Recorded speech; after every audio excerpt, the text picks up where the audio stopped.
Hello, welcome to Girls Run These Worlds, and tonight another session of Mausritter. We are on to session 2. My name is Philippa Mort. I use she, her pronouns, and yes, we're playing Mausritter by Isaac Williams, which you can find online, PDF available as pay what you want, or you can get a very nice physical copy if you can find it. And we are going to be playing Mice in the Herb Garden. We're on session 2 of 6. And just a little content warning, this show will feature mice getting into dangerous situations, possibly dying. Also insects, magic, combat, peril, and disaster. So do keep that in mind as you are watching. First of all, I'm going to do a little, get everyone to introduce themselves, tell us who you are, your pronouns, tell us your character and their pronouns, and just one sentence just to remind us who they are, maybe tell us what they were doing before they started adventuring. And then I will give everyone a little recap of what we did last week. So I'm going to go on my screen. So we're going to start with Angela. Hello there, lovelies. It's an absolute pleasure to have you here. My name is Angela. I use she, her pronouns, and here on in this lovely game, I will be playing Susie Fayhart, who was a librarian prior to going off in this adventure, though kind of really only mildly so, more like a scavenger of knowledge, occasionally scavenger of trash and random flecks of paper that are found in various receptacles of said trash, but that is her. Excellent. Rue, tell us about you and your character. Hello, everyone. I'm Rue. My pronouns are she, her. I will be playing Elchi Morrow, whose pronouns are she, they. They are a troubadour. They carry a bashed up electric banjo as their weapon and play the clarinet. And they just like to get into shenanigans. They like to make things difficult as we go on our adventure. Excellent. Next up, Ella, tell us about you and your character. Hello, I'm Ella. I use she, her pronouns, and my character is Tabitha Thistle. She is a fat little mouse who was a cider brewer before going on great big adventures. And she also uses she, her pronouns. Excellent. And last but not least, Taylor. Hi, I'm Taylor. I use she, her pronouns, and I'm playing Apple Fritter, who is a little mouse who likes to do blacksmithing, likes to do like kind of the little fiddly work, and also likes to talk to frogs. Yes. And who also uses she, her pronouns. I don't know if I said that. Okay, and also while I remember, if you heard a lovely little guitar playing at the beginning of this stream, that was the work of Angela, who has made us a little theme song. So thank you very much, Angela. Anyway, so where were we? Yes, so last time we had our first session and our lovely mice started in Basildon Hall in the herb garden of a witch's cottage, and you were sent out on a pretty easy little quest, just cross the river, go over to Willowroot Market and drop off some herb bundles. Also, you thought when you got to the Frog Castle, which is in the middle of the river and you can cross over there, you found that what would normally be a quite rowdy welcome was silent and all the frogs were missing. A little bit of cautious exploration, and you found one frog not feeling very well and covered in some sort of strange magical potion, which you traced down to coming in from the river that was flowing through the castle below. And I believe we concluded with you all deciding that, well, if it's affecting the river, it might affect Basildon Hall, and you probably ought to find out a little bit more about it.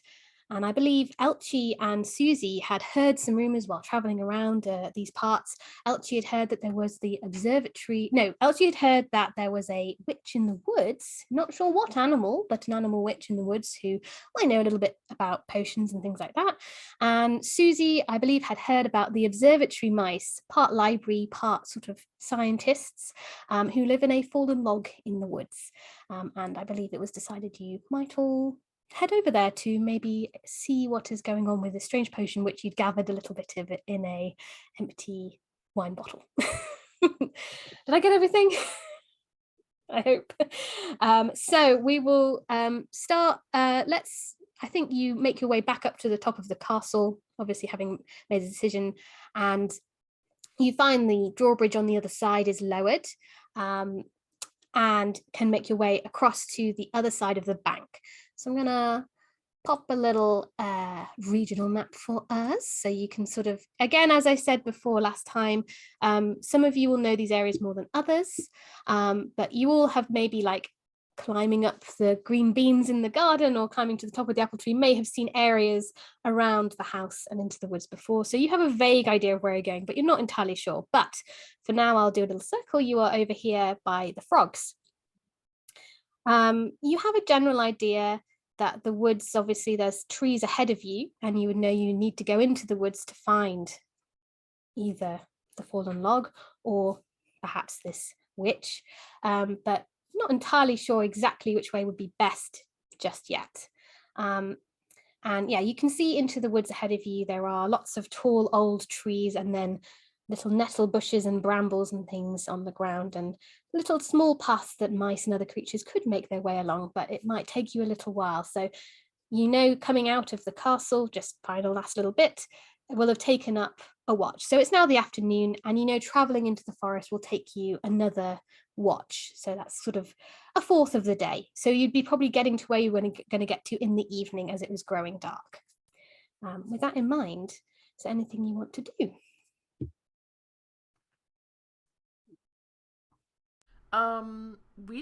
We don't know exactly the location of where we want to go. Yeah, you've got the rough idea that, you know, if you go sort of into the woods and look around, you'll be able to eventually stumble upon where you're going, but that might take a little while, or you could maybe try and work out some other ways of doing it. I think we established last session, for anyone who missed it, that magic smells like cheese. Yes. And that Susie has like a list of like cheese smells for like how potent the magic is. So I think Apple Fritter, as we're like kind of coming out of the castle and like kind of figuring out what to do, is going to turn to Susie and say, do you think that maybe if you could like, we're trying to find a witch or like some mice that know magic, do you think that if we get close you'd be able to smell the magic that they're using?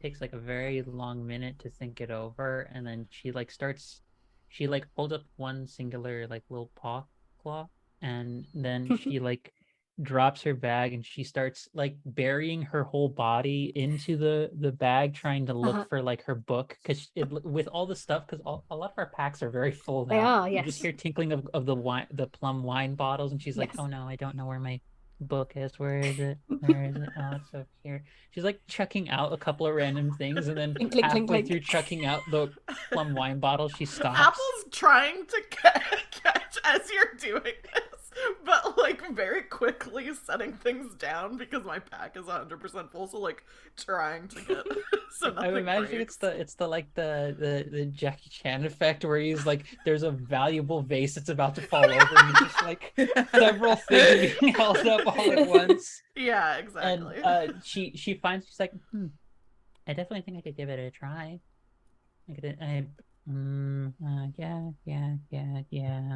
Yeah, I could probably sniff it out. Take a chance. Yeah. Yes. Tabitha is going to adjust the straps of her similarly loaded pack and sort of glance down the, I assume, kind of safer, more trodden path towards Willowick Market, and look at everyone else and be like, do you think it might be a good idea to drop off some of this stuff, maybe sell that plum wine before we go into the forest? Do we know how long it would take to get to Willowick Market? You think it would take a watch. So again, you would get there in the evening. So I have to be honest with you, I would rather be at the market in the night than in the woods in the middle of the night. I think Elchie puts their arm around you and it's like, oh, but where's your sense of adventure? The woods at night. I think feel alive, and it like zooms in on her fire, like a cartoony fire behind you for a second. It goes away. I thought you were going to say a cartoony fire like in her eyes, like they've just got this like blazing. That's actually, yeah, I'm gonna change it to that. That's more perfect. I was just imagining Elchie had actually just finished setting a fire to something behind her. That's how she's solving her inventory problem. Good, fair. I will say their inventory is piled up a few items behind them because they're like, this is too heavy and I am not. And then now they're like putting it back like, oh, I guess we could sell it.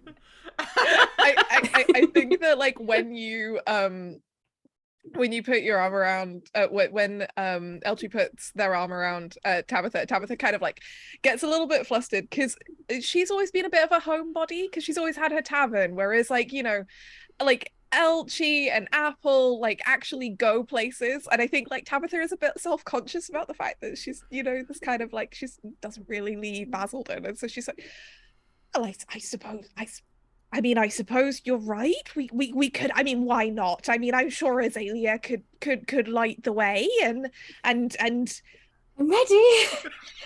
Reminded to viewers, Azalea is our who's been dragged along on this. Well, sort of coerced onto this adventure by Tabitha by being promised to get rid of her bar tab. She is the resident mouse wine mum. So she's like, well, where are you guys going? I guess I'm going as well. We could Ready. manage. It's afternoon, actually. We don't need this. She puts it out. The sun's shining. What are we doing? Oh no. She's the type that would wear sunglasses at night. Yeah. It's too late. I think Susie, it was you who remembered about the observatory mice, and I think the reason is that you did go there, but quite a long time ago, probably at least a year, which in mouse terms is quite a long time, because you do remember, and this is a little callback, you did say some of your book is a little ripped, and you do remember the last time when it got ripped, it was actually near the observatory, and thinking back on it, you can't remember, it was very dark where you were, and it was so fast, but there was this claw that came and ripped at your book and you managed to get away. But you do remember that it was near the observatory, so you think you have a rough idea of the direction that would be. So it wouldn't take you more than one watch to travel there if you stick to the path that you remember from last time. Whereas obviously if you were lost in the woods, it might take you a bit longer to find. I think she relays all of that information very quickly, but she says it in something effective like, well, I did, there are a lot of pros and cons, and we must always remember in all of our thinking that the possible must be ranked much higher than what is the actual in terms of steering us away from frightening things. For example, I had portions of my book ripped apart by some very terrible claw thing that reached out to me and perhaps was going for my jugular, perhaps for some portion of my body. In a very terrible fashion, but I did survive, so you know that was a good thing overall, and I did keep part of my book, so that was also a good thing. So when you weigh those against one another, they kind of even out for the most part, but perhaps those are also bits of evidence in favor of perhaps we should go to the market, and also we could probably make a decent amount of money from there from selling the wine bottles. Also, I'm just thinking about how angry Lovage would be with us if we ended up getting caught up by something with claws and then our herb bundles got snatched by the claws like your book did. And then we wouldn't probably get all the pips that we're supposed to get, and a little, again, like cartoon moth like flying out of yeah, because I gave that frog my only 2 pips. It's not dollar signs in the eyes, it's pips. And so I'm like, and I guess we're not in as big of a rush to figure out what's going on with the river because we did send the frog back to back home, so they should be prepared. Yeah, definitely by now. On their way exactly where you told them to go, and they definitely understood what you said.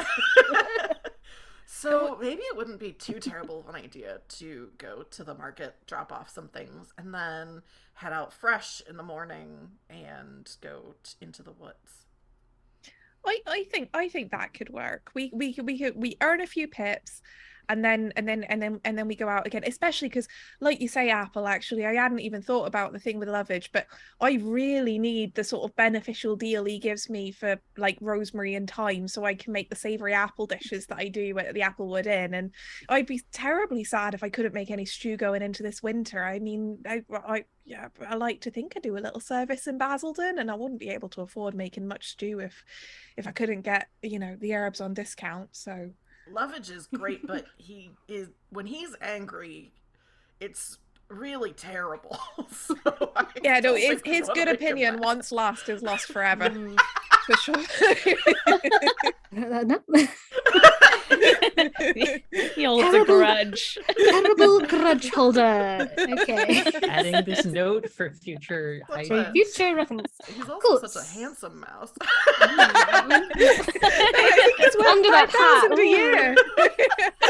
When he came to town as an eligible bachelor, we were all thinking. Let's just play good society as This is just Mr. Darcy as a mouse. Master Darcy. Okay, but you've all said this, and now my headcanon for Lovage is like very handsome, my older fellow with like salt and pepper beard, but a mouse. Yeah. Salt and pepper muzzle. chiseled jaw. Yeah. Chiseled mouse jaw. Chiseled mouse jaw. That's so concerning. Right. We got it into the Image. mind. We Right, can't okay. not disappoint Right. Lovage. Okay, calm, right? We'll visit Lovage in good time, but first. So, it sounds like you want to go to the market, Willowroot Market first to see if you can drop some pips. Yeah. Drop some items off, maybe exchange them for a few pips, get in Lovage's good favour. Yeah. Cool. Okay, so yeah, the Willowroot Market is also a watch away. So it's just down here. So you can make your way along the riverbank side, and because it's the afternoon, it's a pretty nice day. It's not too there's nothing too scary about, which is nice. So I don't have to roll to see if you encounter anything. Yeah, that's an evening thing. And you travel along, and it takes you about sort of 6 hours or so because you're a little mice, so it is quite a trek. And you trek along this muddy bank, and you can see there's the forest on your side, and there's also like you can see sort of to the side a little flat wildflower meadow, which is down here, with a few little bees lazily buzzing about, but they're in the distance, so you don't need to worry about anything like that. And eventually you make your way to Willowroot Market, which I'm just going to check I have prepped properly. Yes. You should all be over on that one now and see a little the outside of a little willow tree. Well, quite a big willow tree, and the roots have you can see like little entrances leading into the roots that spread out on the bank, and there's also roots that go over and into the river as well. Fun nature fact, everyone, willow roots are extremely invasive, and you shouldn't plant willows next to other trees because they spread out everywhere. So there's also roots and bumps in the bank as it's spread out as well. And you can see there's a little sort of knot in the tree that has a little carved balcony, and I think you're coming over on this side. And so there's a little hole in the knots of the roots that leads into the tree, that goes down a few sets of stairs and into the tree, which Apple and Elchie, who've been here before, is, one of the many entrances to Willowroot Market. I just want to say, like, as we get closer, because I think that this might be the first time that Tabitha has ever actually left Basildon. She like starts getting a bit self-conscious and like kind of brushing her fur and just being like, if I don't have any tufts, do I? I got all this mud on my paws, and we just kind of look at Elchie and Apple and be like, do I look like, like a accomplished traveler? Adventurer. Mm-hmm. Oh, well. All right then. Yeah, I think Elchie's like, yeah, you look like someone not to mess with. That's the kind of energy you want in a market. That's how you get the best prices. She just like waves her broken banjo, like kind of menacingly. Yeah.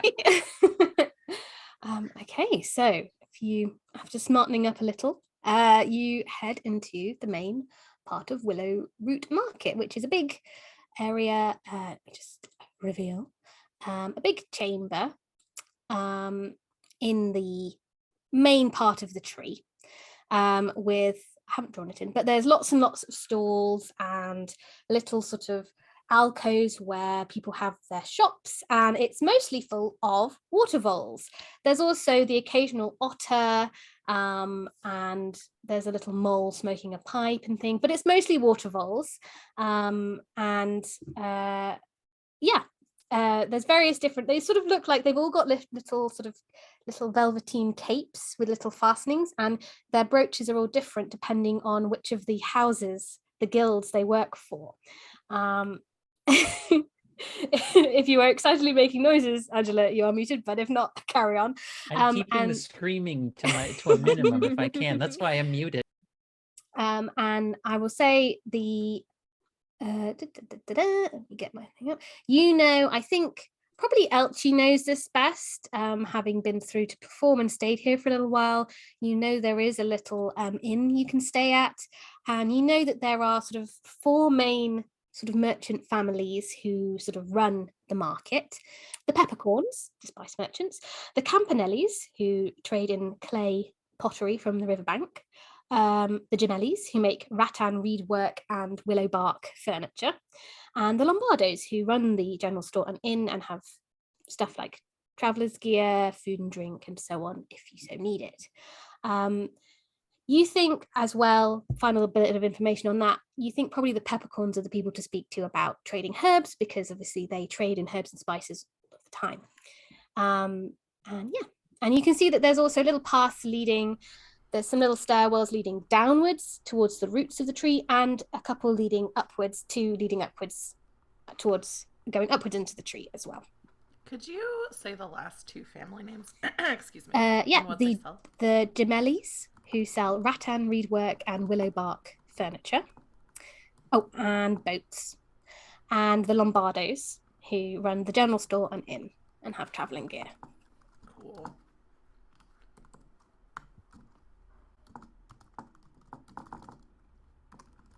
Just making my little notes. Of course. Sorry, what do the Campanellis sell?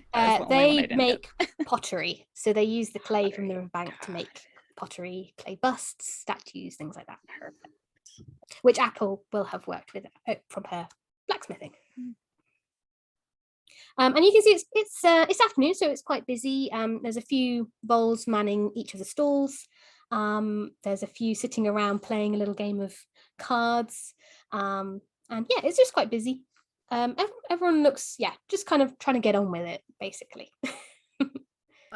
I think Apple's definitely kind of looking around to see if she remembers where the peppercorns are, since that's where we would want to get our herbs delivered to before something terrible happens to them and we lose the good favor of love and shrubwood. Sure. You see they've got a lovely little, it's sort of like multicolored sort of stall with these lovely fabrics that have been dyed using natural herbs like yellow tarragon, turmeric dye, and so on. And you can see there's a little mouse, again with the little brooch to show the Peppercorn family is working at the stall, who I think you've maybe met before, let's say, and we'll say they are called, so roll on my water vole name list as opposed to my mouse name list, because of course I am. Their name's Penny. Spelt like Penne the pasta, and last name Peppercorn. So Penne Peppercorn. That's so cute.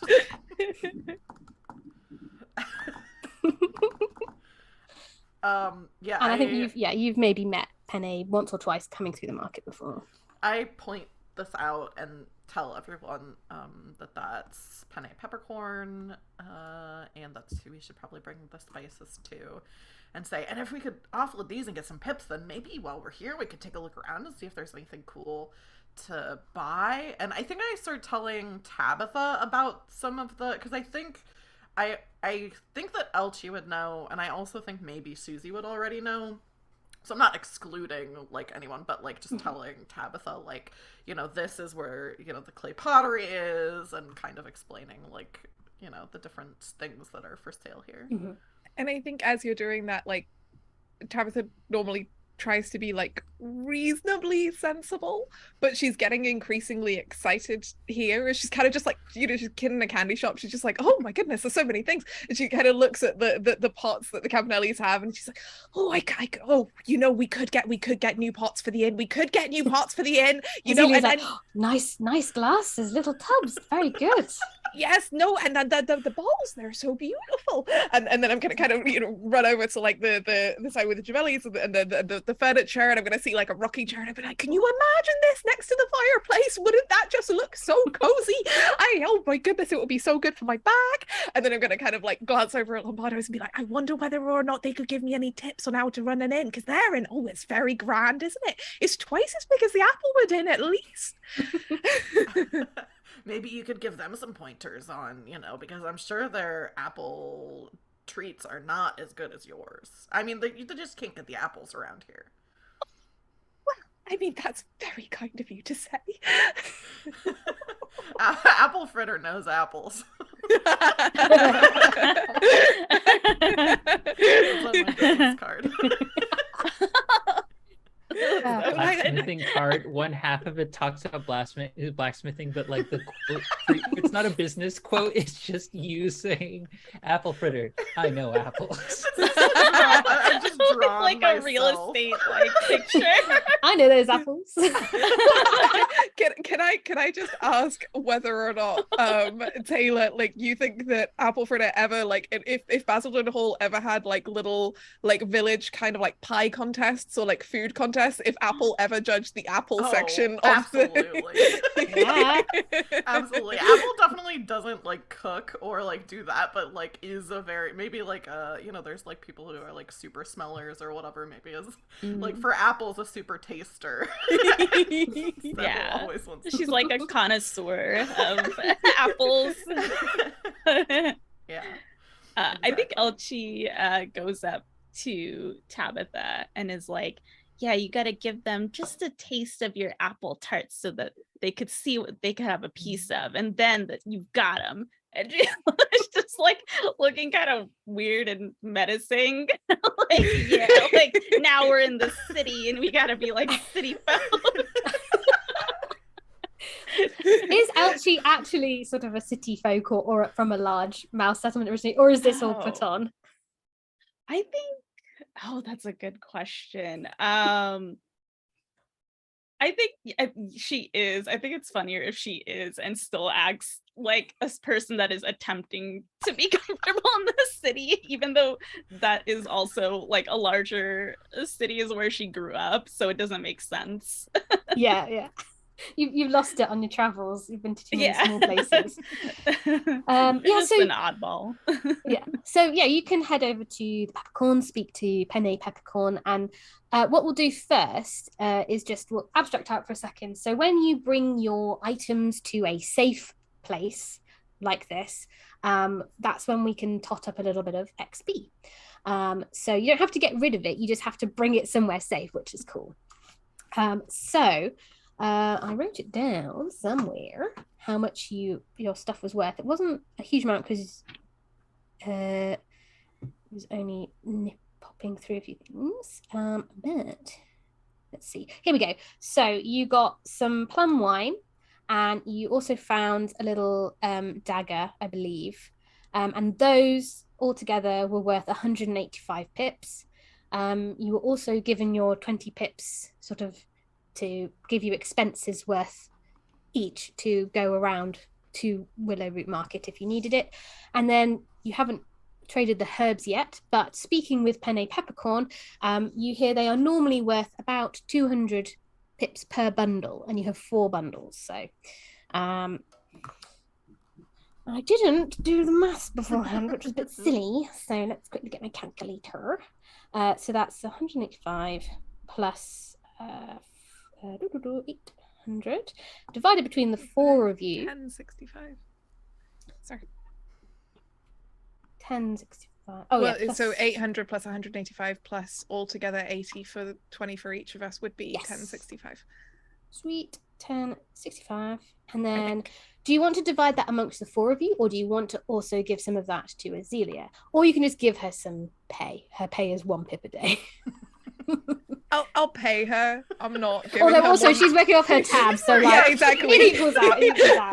You know, like I feel bad because, you know, within the meta, Ella, have put all of this on her as a person, but in the fiction, Azalea is already driving Tabitha fine. broke. She gets exactly. You have to look after her on this journey and everything. Okay, so that means in total that was worth 266 pips per person. So that's how many XP you get, I believe. Let me just double check. For every pip worth of treasure brought to safety, you earn 1 XP. So you've all got 266 XP. You could also give extra pips to places as well for extra stuff. But we have 266 XP. What? Sounds like a lot. It is. You want to hit 1,000 to get up to the next level. So that explains it a lot more. I'm so used to thinking of PBTA systems where like max XP. Yeah, 6 is like high. Yeah, that's a lot. 200. How much? The game's over at that point. Powered by the apocalypse. Philippa, question. So do we have no pips left to spend money with? No, that is just you literally taking it to the place. You don't have to give it away. You still have all these items, so you can now trade them off and things if you want. And you have those 20 pips also that Lovage gave you for expenses and things as well, such as staying at the inn if you want. I forgot about those 20 pips. Yeah. So you still have all those items as well. It's just basically it's rewarding you for getting back alive with items. So you can choose what you want to do with them. We can't leave them if we've sold them off or like deposited them here, though. Yes, so you can sell them off that would mean, to get rid of them. So that would mean we could give up like the bottles of wine and the bundle of herbs, for example. Okay, so I will clear those out of my inventory in that case. Yeah, so if you sell them to, I think probably it would be the Lombardos would take the wine, would be 185. Not 185. Excuse me, maths again. It was 175 worth of wine if you wanted to sell that. But that was in total between all of us, right? Yeah, so the total XP, that's in total. You've got 7 bottles of plum wine. I think Apple is thinking like, because we're not going to get the money from the herbs until we get back to Lovage, right? Is that what it was? Or are they giving us money and we're taking the money back to Lovage? They're going to either, you can barter for other items that would be useful for Basildon Hall, or they can just pay you straight up for the herbs. You would give it back to Lovage at some point. Okay. So then I think Apple is kind of advocating for like, let's drop these herbs off before anything happens. And then so kind of like showing Tabitha, like, because Tabitha was like running around and like looking at all the things, so kind of like going along behind Tabitha and like doing the thing of like the friend that's trying to move things along but doesn't want to dampen the enthusiasm. So it's like, yeah, those cups are really nice. Now wait until you see the herbs and stuff that they have over. Like it just keeps like saying, do they have any? Oh, I love a dried herb. Oh, you know what? It really, depending on the soil, it really affects the absolute like timbre of the herb. You know, I had some rosemary once. It was grown next to a patch of garlic, and the rosemary garlic taste that you would get out of those leaves. Oh, and she's like kissing her paws. She's like, I think Susie like steps in her own way to help Apple with the situation, with the Tabitha situation, by like doing one of those like little like duckling little walks, like the little small ones, and they fall around their mom, like right next to like Tabitha, and like pokes you on the shoulder to like get your attention. Oh yes, my love. Will you be able to make us tasty apples if you are not able to get back there with our job done? No, I don't think so. We should probably get our job done before we get caught up in the possible. The possible can often dwarf the actual. in its immensity, but it should never be a complete substitute for looking at the action we must take part in. Yes, I see what you mean. Well then, all right. So where are we selling these herbs to? Yeah, let's go talk to Penny. Yeah, so Penny's quite a short little water vole, lovely velvety fur, and yeah, a little turmeric coloured cape and a little peppercorn sign. It's like a little pepper grinder. So cute. And she's actually quite young. I think she's like being trained up as one of the spice merchants. Like her parents are the ones who normally run the store, but she's probably like, in human terms, like early 20s maybe. Mouse terms, a few seasons old. And she's like, Apple, hello. Nice to see you again. It's been some time. I've been very busy. I've been trying to figure out how to make little acorn caps for bowls and things, but it's been hard, so I've been working on that. But Lovage Shrubwood sent us here to deliver some herbs from Basildon. Oh, excellent.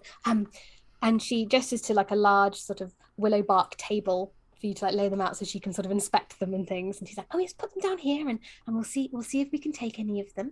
And she gets out like a very large magnifying glass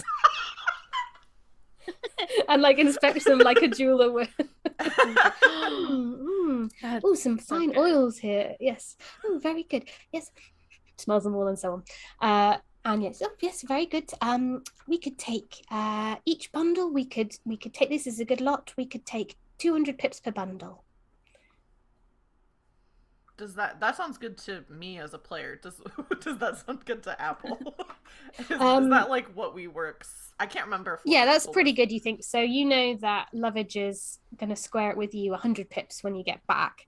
Okay. So this is a good deal, for him and for you. Yeah, I think Apple kind of looks around. Oh yeah, go ahead, Elchie. Yeah, I think Elchie. I feel like Elchie isn't super amazing at knowing like the pricing of things, but is always on the hunt for just a little bit more. Is her like assumption. So I think she kind of goes up and is like, look at these, the shine of these leaves. Have you seen anything like them? And is like pushing them into the like magnifying glass. Yes. And is just kind of like talking about things that probably that herb like doesn't really need, or like is like, look at how green this is, and it's like that's not one of the things you look for in this herb. Yeah. I think Apple like chimes in and is like, I mean, Elchie's right, and then also I just want to say we did bring the parsley before it even has wilted at all, if you'll notice. Yes, and she fluffs the parsley. Oh, very good, very fresh. Crunch. If you want to okay, so this isn't a particularly like, nothing particularly bad will happen if you don't succeed on this, but I think this is like a will save to sort of try and charm her. If you succeed, she might give you a better deal. On a failure, she's just gonna say no and maybe be a bit like, I'm not sure I want to trade with you too much else in the future. Oh no. That's okay, especially if it's like only really Elchie that gets the consequence. I feel like she's kind of burned some bridges here and there. Okay, so you said will save. So you're rolling D20, you're trying to get under your will score. Gotcha. Realized I didn't grab my dice, so let me grab that 1 second.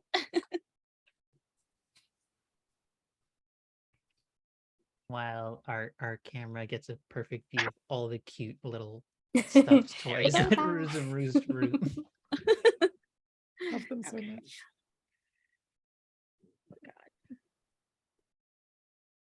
And I got a 12. My will is 9. Okay, so that's a failure. So this is a good example of saves and things. So normally this would be for like much riskier stuff, but this is a good example in a sort of neutral space. So yeah, she just kind of gets a little pout on her face, like, and just sort of says like, why are you pointing out things that I already know about and I'm trained in?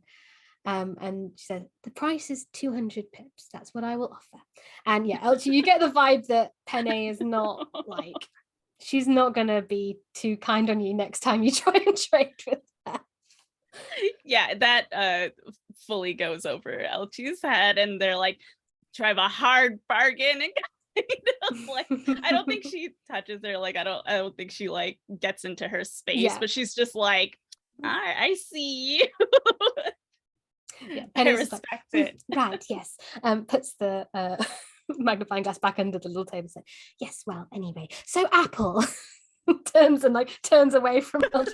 So Apple, yes, is that acceptable to you?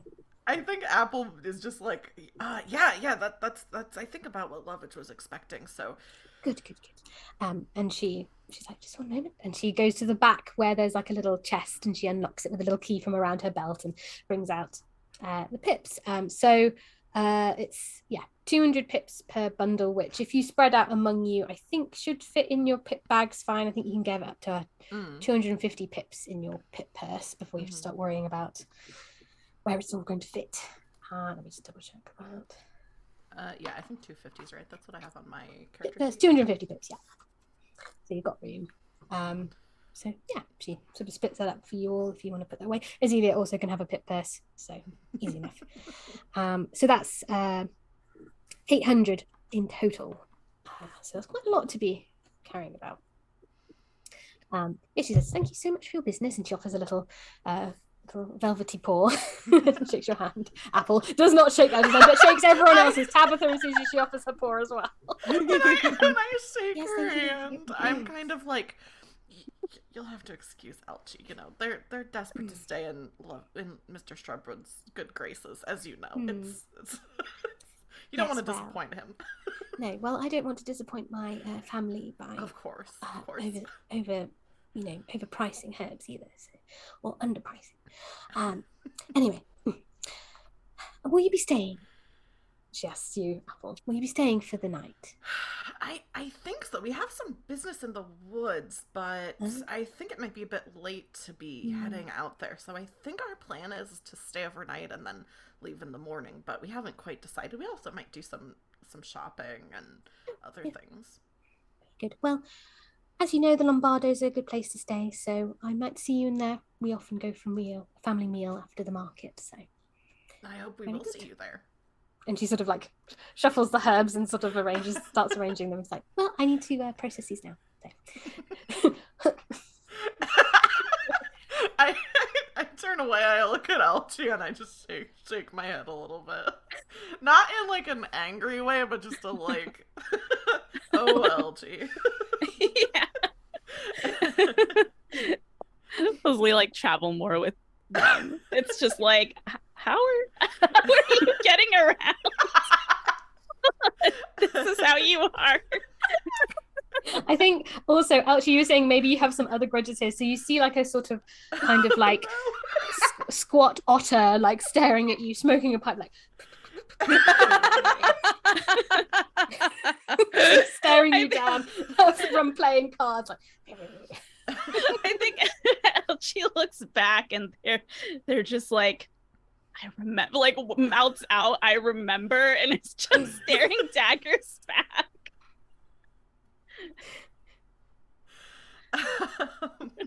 I think no other explanation. Just keep staring. I think like Tabitha kind of like pokes her head like into the camera, you know, as in the TV show we're watching, like between like Elchie and the like, and it's just like, is everything all right, Elchie? Seems like you know that otter.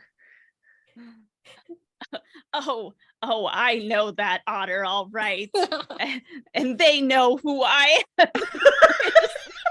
Start like kind of yelling.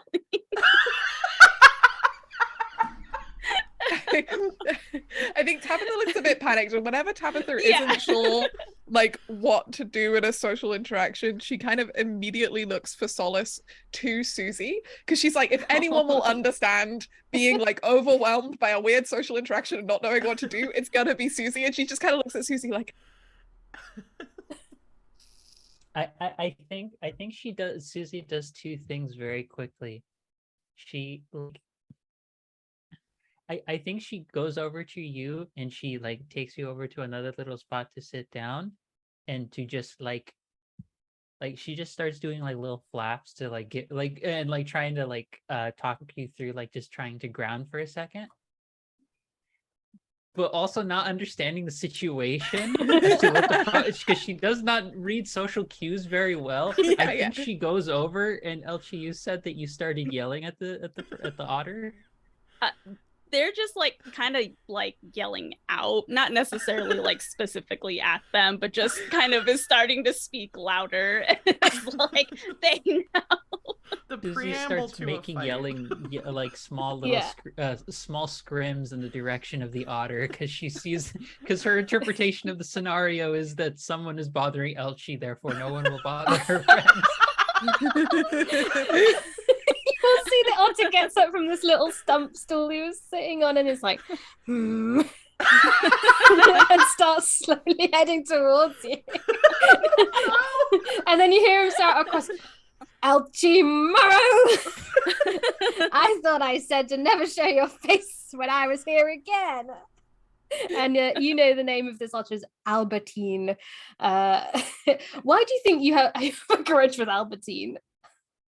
Oh God. What would they have had a grudge about? I think you would know Albertine is a frog interpreter. He speaks frog. Interesting.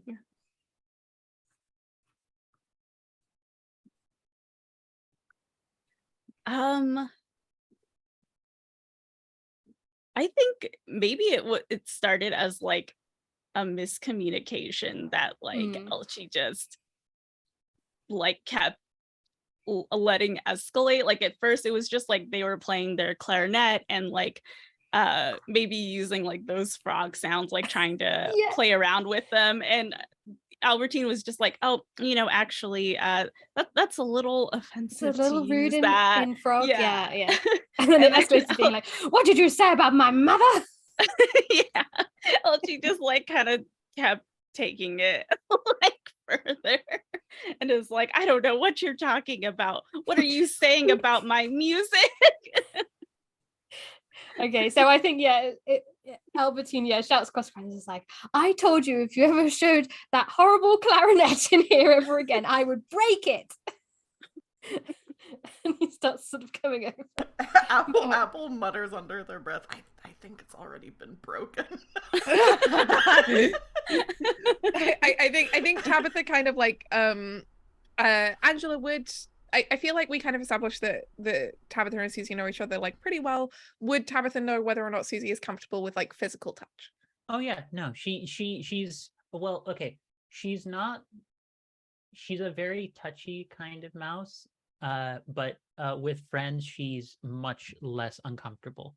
And with Tabitha, I think we have the kind of friendship where like it's established, not to like for example, like if someone ever like came up and like touched her shoulder like randomly, or her neck especially, she would like almost leap like several feet up into the air because it puts her on edge. But if it's you and you make your presence known, then you're fine. So yes, you're perfectly fine to do that. Thank you. So standing in front of you so you can very much see me, like Tabitha is just going to kind of very gently but firmly and quite reassuringly squeeze like the sides of your arms, like kind of your mousy biceps, and it's just going to like just be like, okay, and say, thank you very much, excuse me, and because I think I said before, because like one of my favorite body shapes in people, and I've just applied it to this mouse, is when people are like kind of fat strong, and I think that is kind of like what Tabitha is. So she just kind of like marches over to like get between Elchi and this otter, and it's sort of like pulls herself up to her mousy height, which is not very tall compared to an otter, but like it's still like it's towering over you. Like, but it's just gonna say and sort of put herself in front of Elchi and just be like, I'm very sorry. I promise we're going to be right out of here. And I think you might be a little bit confused because whilst Elchie does have a clarinet, their preferred instrument is in fact the electric banjo. I think Elchie in the background's like, oh, Albertine is familiar with my electric banjo. He remembers what I happened last remember time. a very rude song that a little mouse wrote. Well, It was may I dedicated to you, Albertine. I'm sorry, I didn't mean to cut across you. Did you just say it was dedicated to Albertine? I'm aware of that. It was in the chorus, says Albertine. You know what? I think, Tabitha, her head goes through like several possibilities, but this honor is really big. And yeah, it would be the equivalent of like quite a small person, like looking up to like a sort of 6'5" big beefy person. So yeah, they're sort of towering over a little bit. Yeah. So I think that I'm just gonna kind of glance at where Apple and Susie are, and then I'm gonna look at Azalea and I'm gonna shout, Azalea, raspberries. And raspberries just means distraction, just any kind of distraction. And then I'm gonna grab Elchie and like run away, like somewhere just towards the side of the market. You said there were little stairs leading up into further into the tree. I think that I'm just gonna grab Elchie and just like tug them with me towards the stairs whilst I'm getting Azalea. Pick for me, left or right? Left. Cool. Okay, so you head up towards over here. I'll just reveal. So you head up into a little chamber over here. And yeah, Azalea panics for a moment, and then she's kind of standing near the pottery one, and she reaches over to a vole currently working on a vase on a little pottery wheel, picks it up and is like, yeah! Just throws it into the middle of the market, like, ha! It's an art piece! And everyone just turns and is like, Rekka's going, just like that. And you can run away as they're all looking on in horror. So you're going to run away up to this little one, which happens to be, luckily for you, the inn, the tavern area. Apple and Susie, you've seen this happen. What do you want to do? As Albertine's just like, ah! I think Apple is just like beside herself. Like this is like kind of a nightmare scenario. Because Apple's also like an artisan. So like, these are all people that she'll so embarrassing. That she'll have to work with in the future. Because she's kind of a traveling blacksmith. So it's just kind of like looking around. It's very like Donald Glover coming into the room with pizza. Yes. Like what has happened here? Is just going to take one of the wine bottles, take one of the wine bottles out of her bag, offer it to Albertine, and say, I'm really sorry about all this. I don't really know what's going on. Hand that to Albertine and then run after run away. Else. Yeah. I think Susie actually stays behind and like goes right up to Albertine. Oh no! So he's just like, you with them? Much bigger than me, yes. So wait, let me see if I can get the posturing right for this. Sir, I know not what your grievance is with my friend.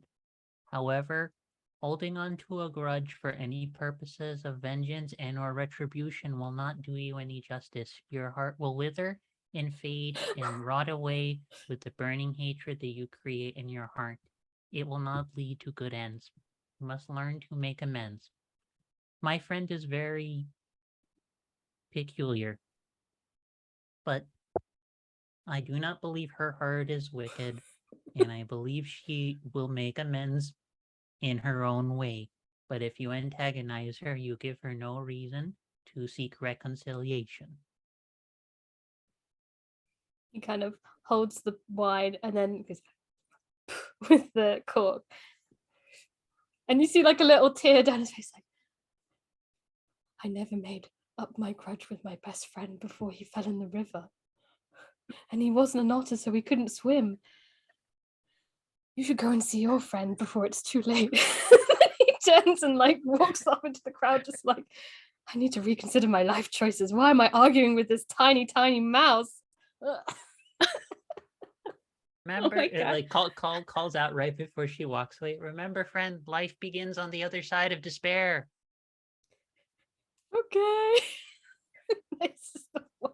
Move through the sadness in order to find the truth beneath. And just starts walking away casually, like she You hasn't just said hear, like, anything particularly profound.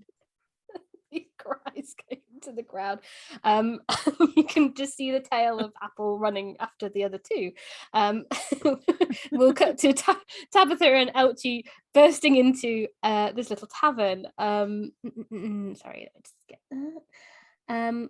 It's staffed by a couple of the Lombardos, the voles who look after the inn and any sort of traveling gear and things, and they've heard the commotion outside, but they obviously haven't seen it, so they're just kind of all stop, like, you know, they're cleaning things at the little wooden bar area, and there's like some little, I think they've like found a collection of those, you know, when you have a pizza and then it's the little plastic thing creates like a little mini table inside, but they've collected those to use as actual tables, and so they're all just like as you run in, just like, can we help you? Hello. Well, you see, I am traveling with a very famous and accomplished musician.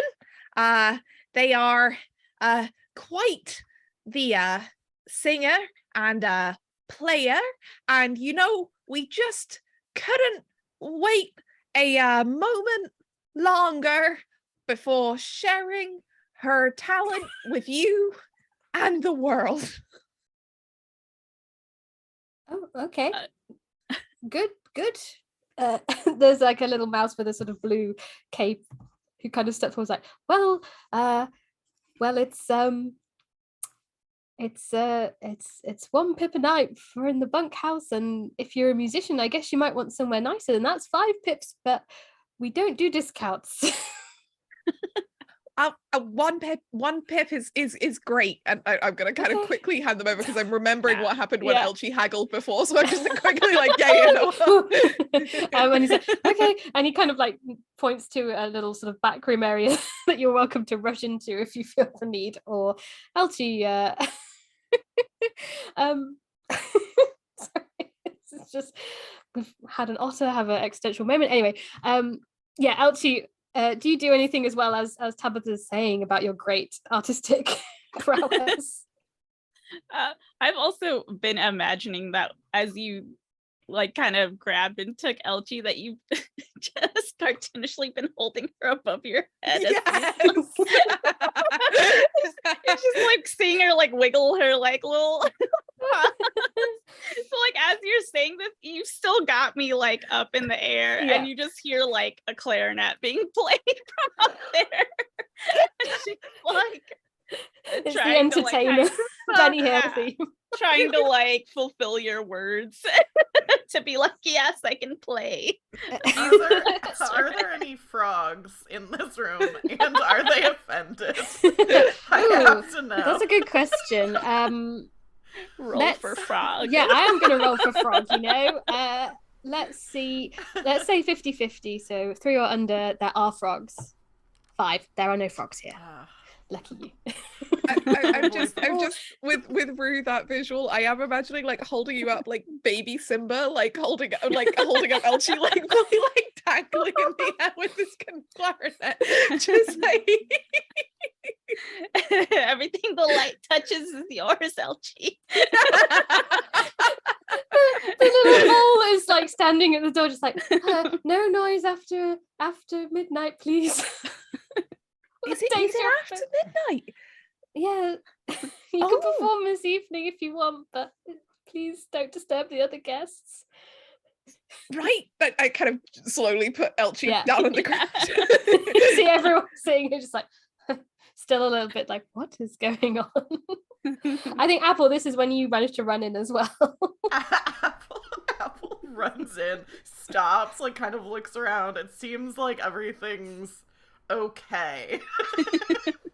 And is going to go over to whoever's behind the bar, take out the other bottle of wine, and say, if I wanted to sell this bottle of wine to you, how much could I get for it? Yeah, you'll calm down a little bit. Place Elchie down.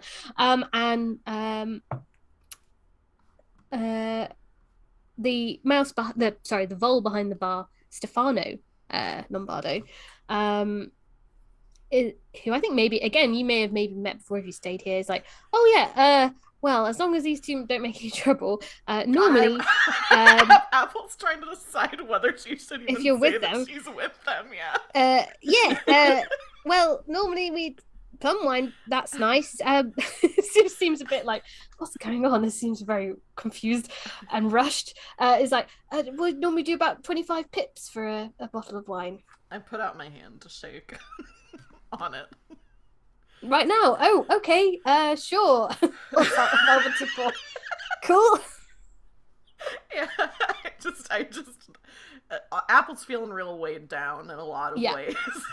So it's like, if I can offload this bottle of wine, I can feel a little more at home. Great. Yeah. Okay. Yeah.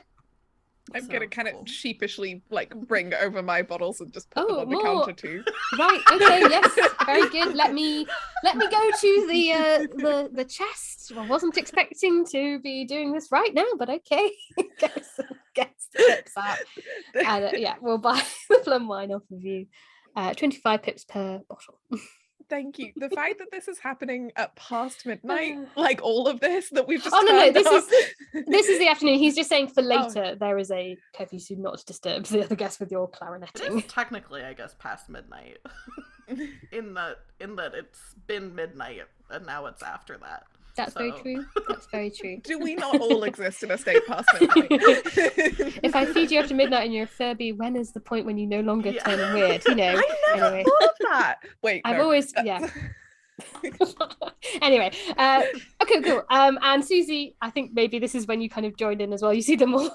It's like, wow, it's calmed down a lot since they were running everywhere. They're now selling bottles of wine. If you wish to also sell your bottle, you can do that. But yeah, you can. Just to sort of let's abstract out a little bit again, you can get a bunk for the night for 1 pip each. You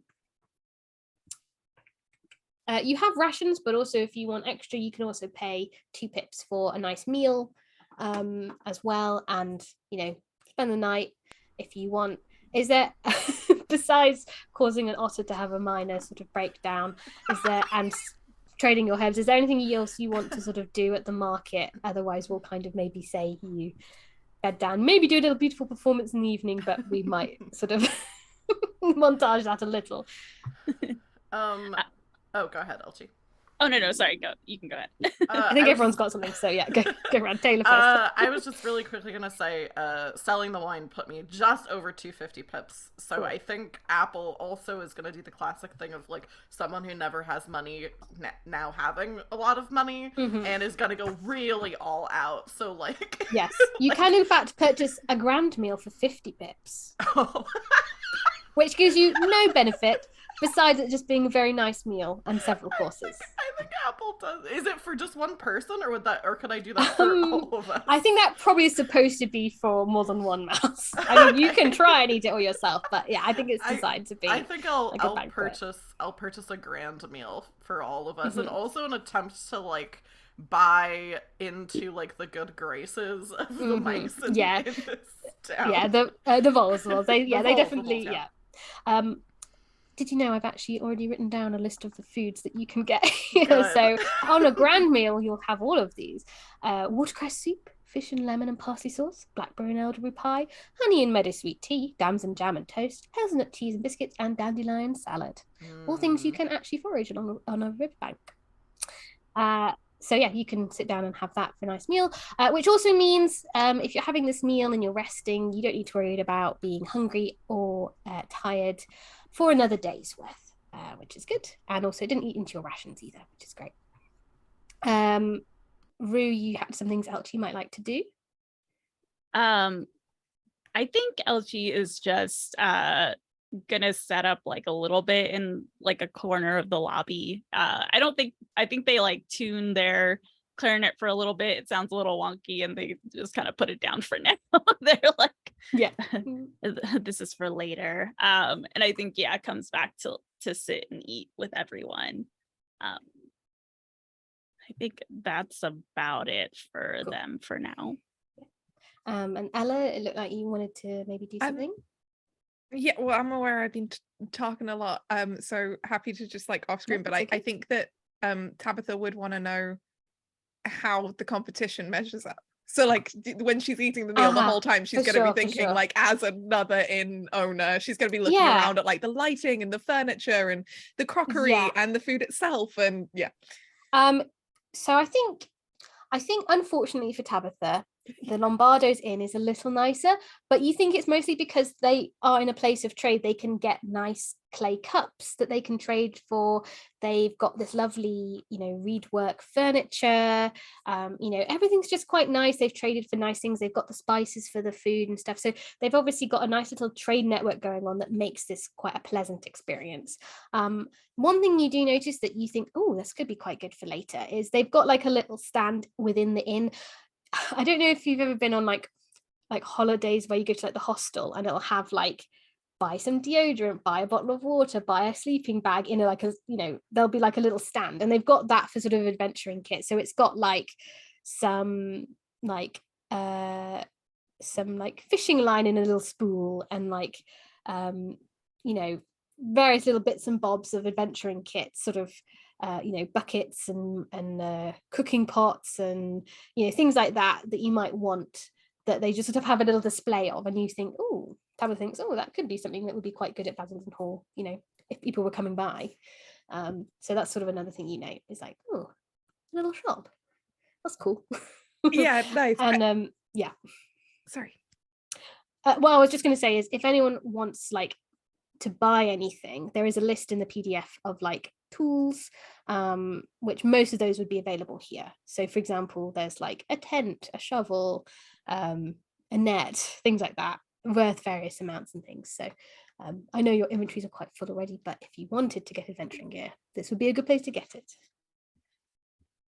I also just will note that I think Tabitha's approach was she kind of expected them to be better than her little like rural inn, and I think at first she's like a little sad about like, oh well, I knew it was the cups and I wish we could afford these fancy chairs, but then she sort of cheers herself up and it's like, no, I'm going to be practical about this. I'm going to take the lesson. And like, from then on, she's like very determined, like just looking around and being like, and I can use that. And I could probably make a cup that looks sort of like this.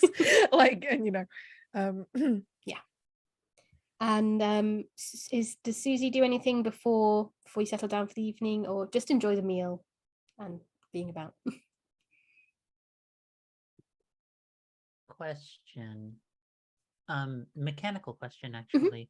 So just having received the pips, that will stay as experience. We don't have to hold on to the pips in order to keep the experience that we've earned.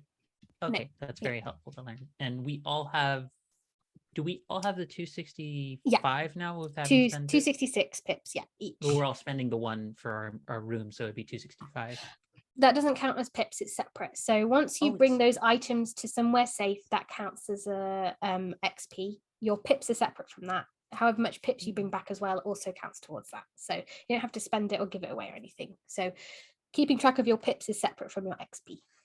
Gotcha. So you have at least 20 pips from the expenses that Lovage gave you, and if you sold your wine, you have another 25 from that. 25 per bottle, right? Yeah, per bottle. Right. So pip economy. I'm trying to think. So wait, what would that put? So with the 265, that includes all the stuff we've sold and everything, correct? Yeah, that's the XP. Yeah. Right. And also our pip total as well?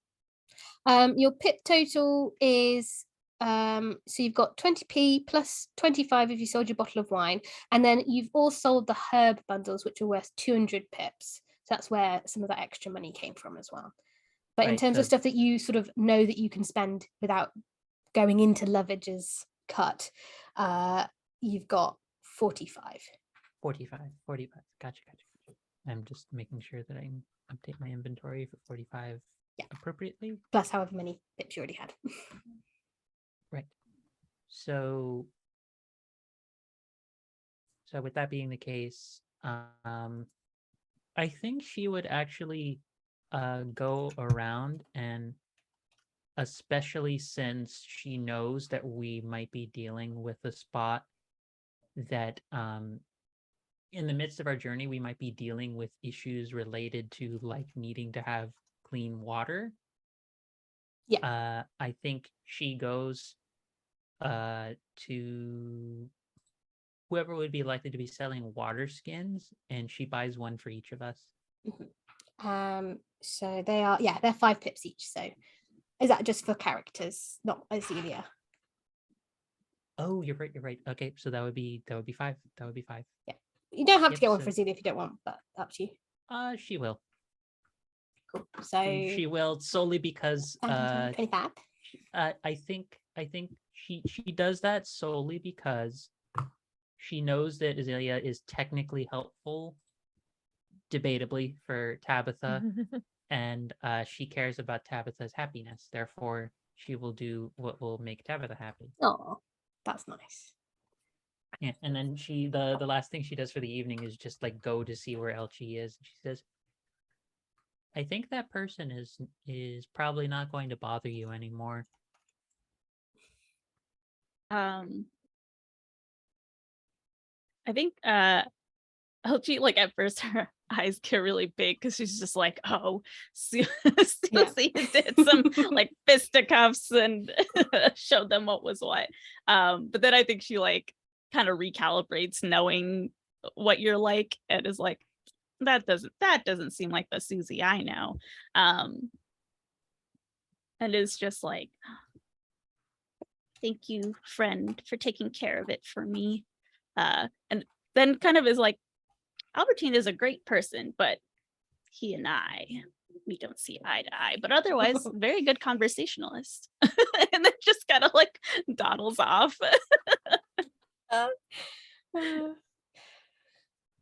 She is very hot and cold. She's very all over the place.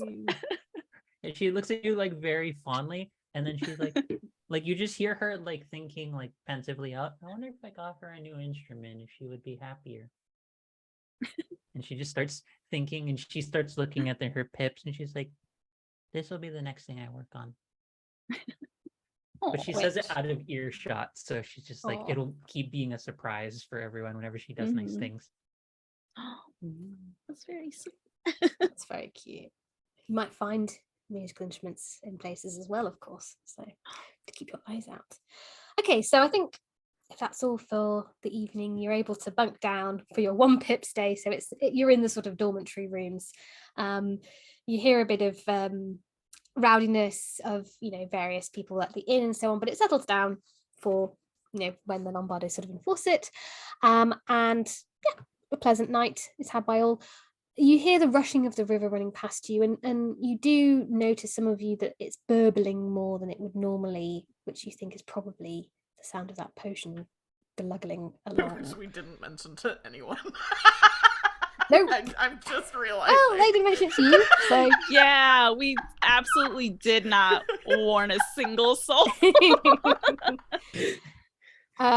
So you have a lovely pleasant evening and a night, and so therefore we will be in the morning when you wake up, and roll for some weather. And I can find the page. If we wake up and it's like potion zombie apocalypse, it will be our fault. Fully, like it will be our fault. Roll for apocalypse. Here we go. Okay. Let's have someone do this. Angela, would you roll me 2d6?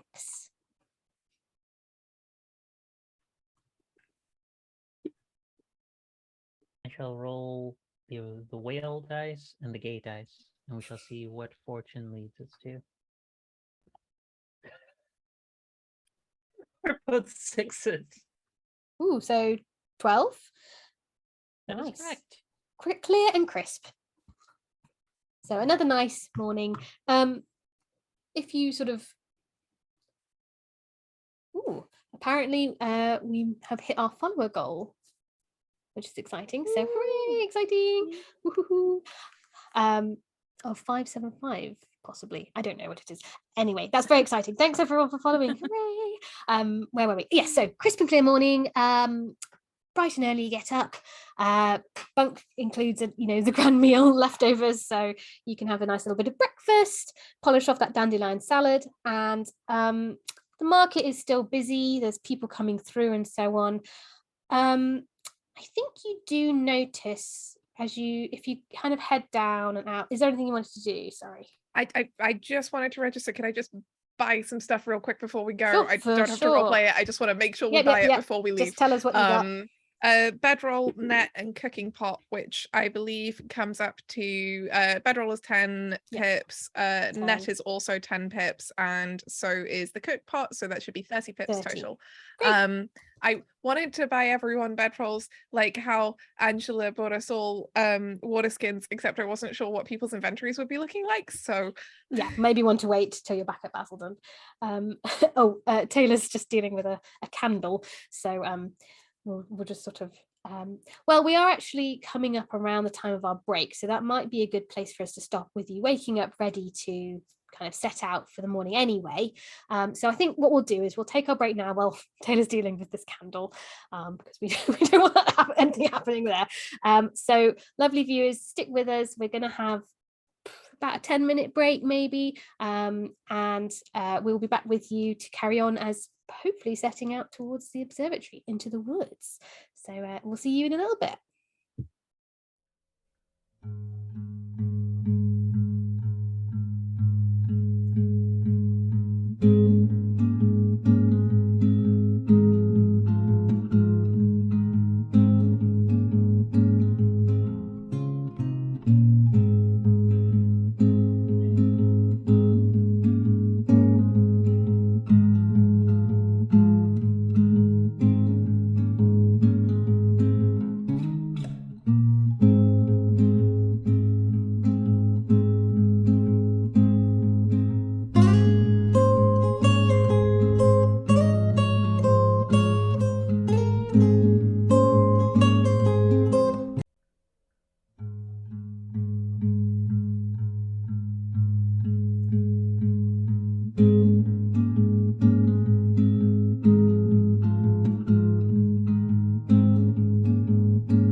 Hello. Welcome back to Girls Run These Worlds and our second episode of Mice in the Garden, a Mausritter campaign.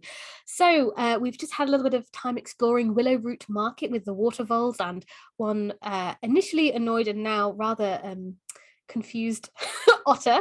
And after a lovely night's sleep, I believe we're looking to head towards the observatory in the woods, but now on a nice, clear, crisp morning, much less scary than heading there in the night. So pack up your things. Is there anything you want to do just quickly, sort of in montage as you're packing up and finishing your breakfast and heading out at Willowick Market?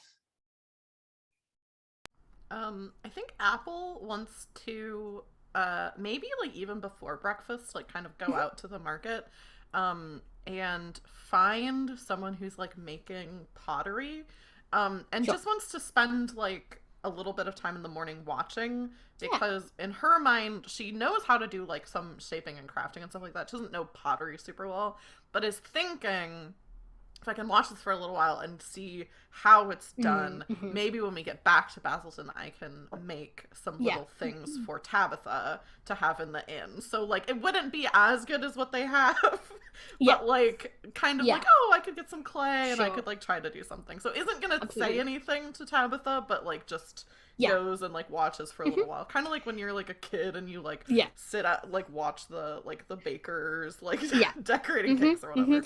Yeah, you watch a couple of these voles working on, you know, they've got the little pottery wheels and various bits and bobs, and one of them sort of carving out a little bust as well, like a sort of sculpture. And you do overhear them talking like, did you see that lady who threw the clay on the floor yesterday? I can't believe that. I didn't think that was something we would need to watch out for, but apparently we did. Can you believe it? And they also like, I can't either. I mean, with that and what's been happening with all the trout acting weird in the river recently, like, gosh, there's so much going on, isn't there? Apple, and then they just to deflect from the talk about the thing being broken, says like, yeah, and I actually heard we were traveling and I saw there were some big blobs of potion or something that's been going down the river, so I'd watch out for that. I think it would be nasty if you had to touch it. Yeah, some of the boat makers have been saying there's been some weird stuff down at the base of the routes. Yeah. Oh well, thanks for letting us know. Yeah, we'll keep an eye out for it. Yeah. And then Apple just like gets out. Yeah. Yeah, you hear the rest of them just carrying us like, and did you see that otter? Yeah. You were tripped up. So yeah, you kind of rejoin everyone and you've got your packs, you've sorted out your inventory and so on. Viewers, a reminder, in Mausritter they have an actual little inventory they have to kind of keep sorted because, you know, their mice only have a small amount of room. So and Ella, you're keeping tabs on what Azealia has in her pack as well. So you've sold off things you want to sell off, you've got your pips ready, you're all good to go. Oh, beautiful physical example, lovely. Okay, so I'll take us back to the area map. Boop, boop, boop, boop. There we go. So you're over by, wait, if it will let me, Willowick Market over here. You're going to have to make your way back over the flower fields back towards the sort of forested area around here, you think, and Susie, you know roughly the way. And you think this is going to take you let me just check my hex map. Sorry, very exciting. 1, 2, 3 hexes worth, which means it's, well, you're starting once, so 2, so you're going to take 2 watches to cross this, so morning into afternoon, starting to get into evening by the time you're going to arrive at where it is, but it won't be nighttime, which is good. So in the morning I roll and see if anything exciting happens. Nope, it's all good. Birds are singing, bees are buzzing, nothing to worry about. There are a few more of those blobs of potion floating down the river, but yeah, you know, you tell the voles about it, so it'll be fine. And yeah, you head on over, start making your way down the bank, and find yourselves at the trees, the tree line leading towards the forest. And I'm going to move us on over to over here on the map, you can see that the trees, like in between the trees, there's kind of like patches of nettles and brambles and things, but there's like a little path kind of winding its way through, which Susie, you remember, is kind of the right direction towards the observatory in the fallen log. With the beautiful black square that everyone can see covering up whatever might be over there. So you can kind of head in that direction. Is there anything you're doing as you're walking? Are you kind of like going slow, fast? Are you keeping an eye out for anything? Susie, how are you kind of like remembering the path as well?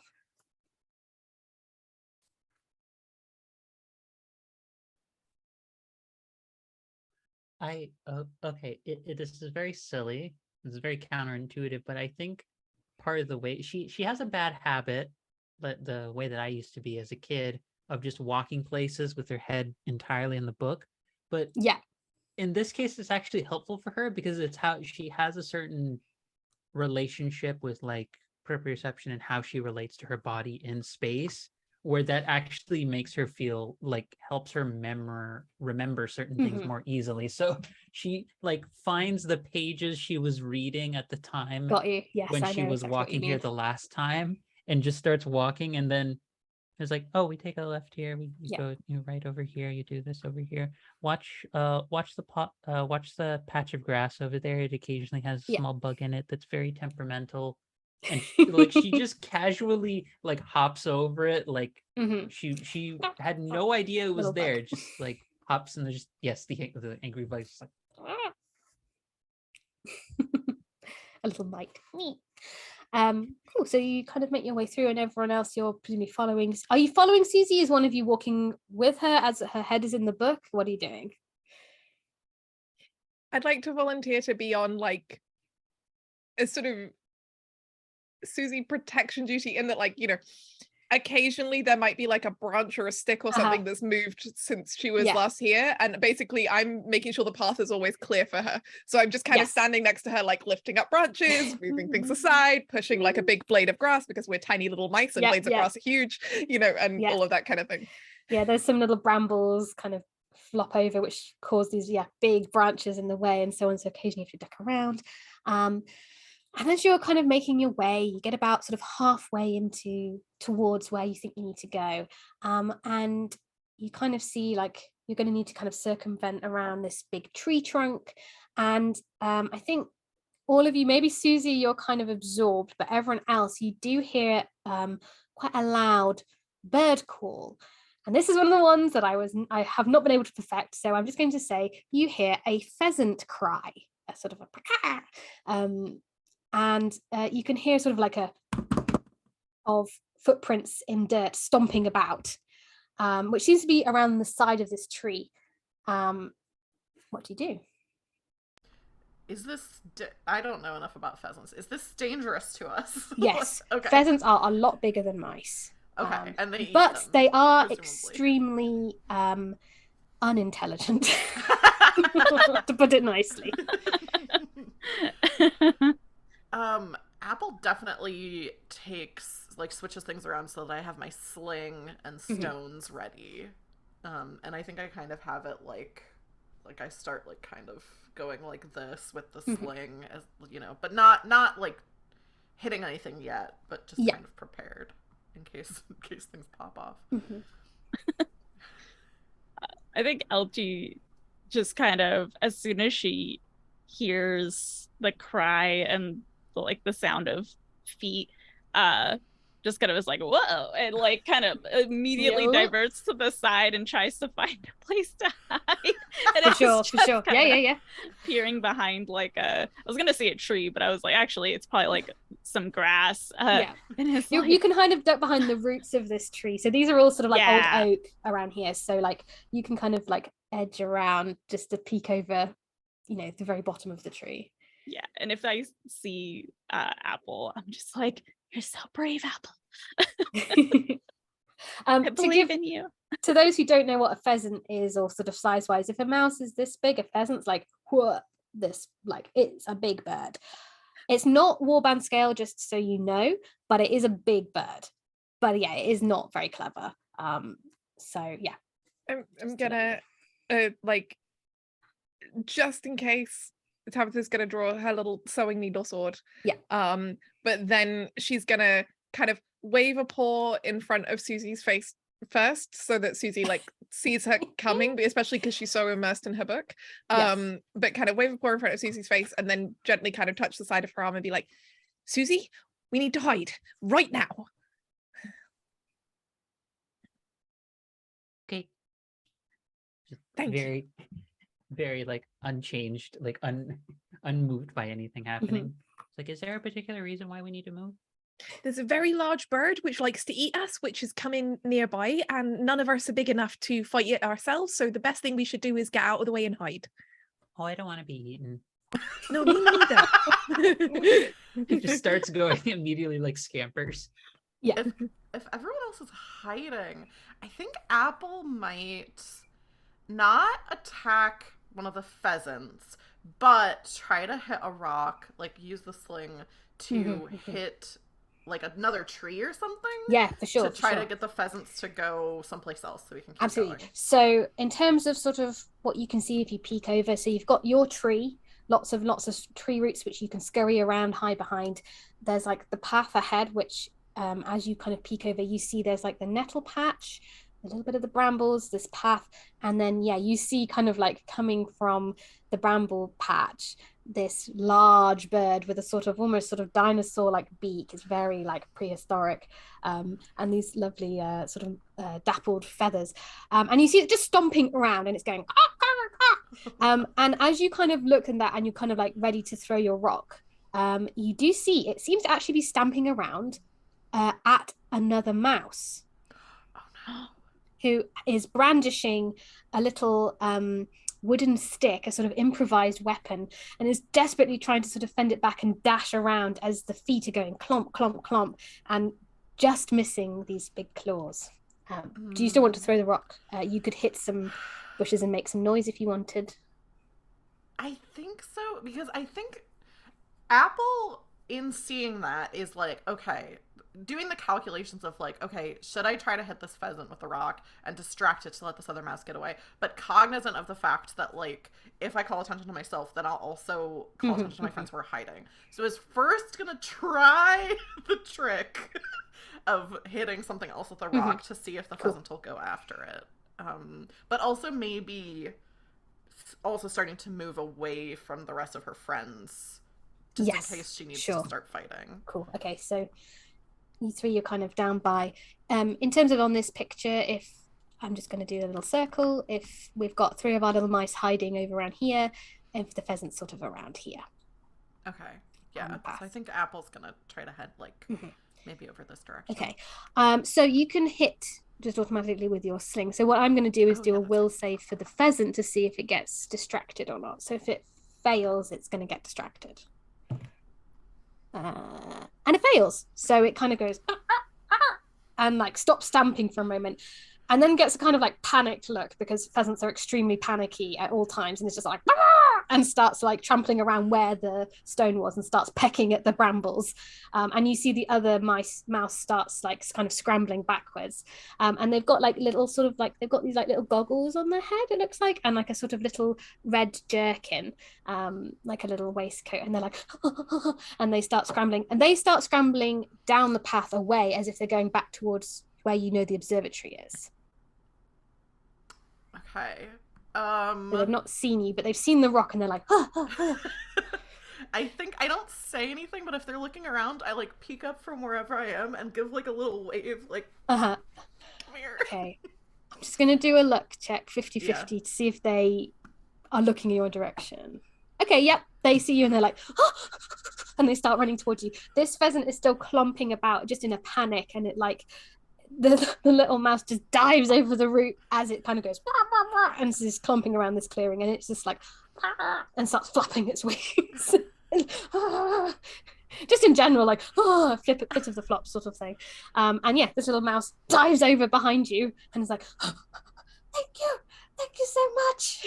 I thought it was a goner.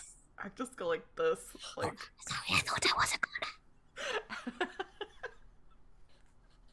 And Apple just heart pounding, just seeing if this pheasant leaves.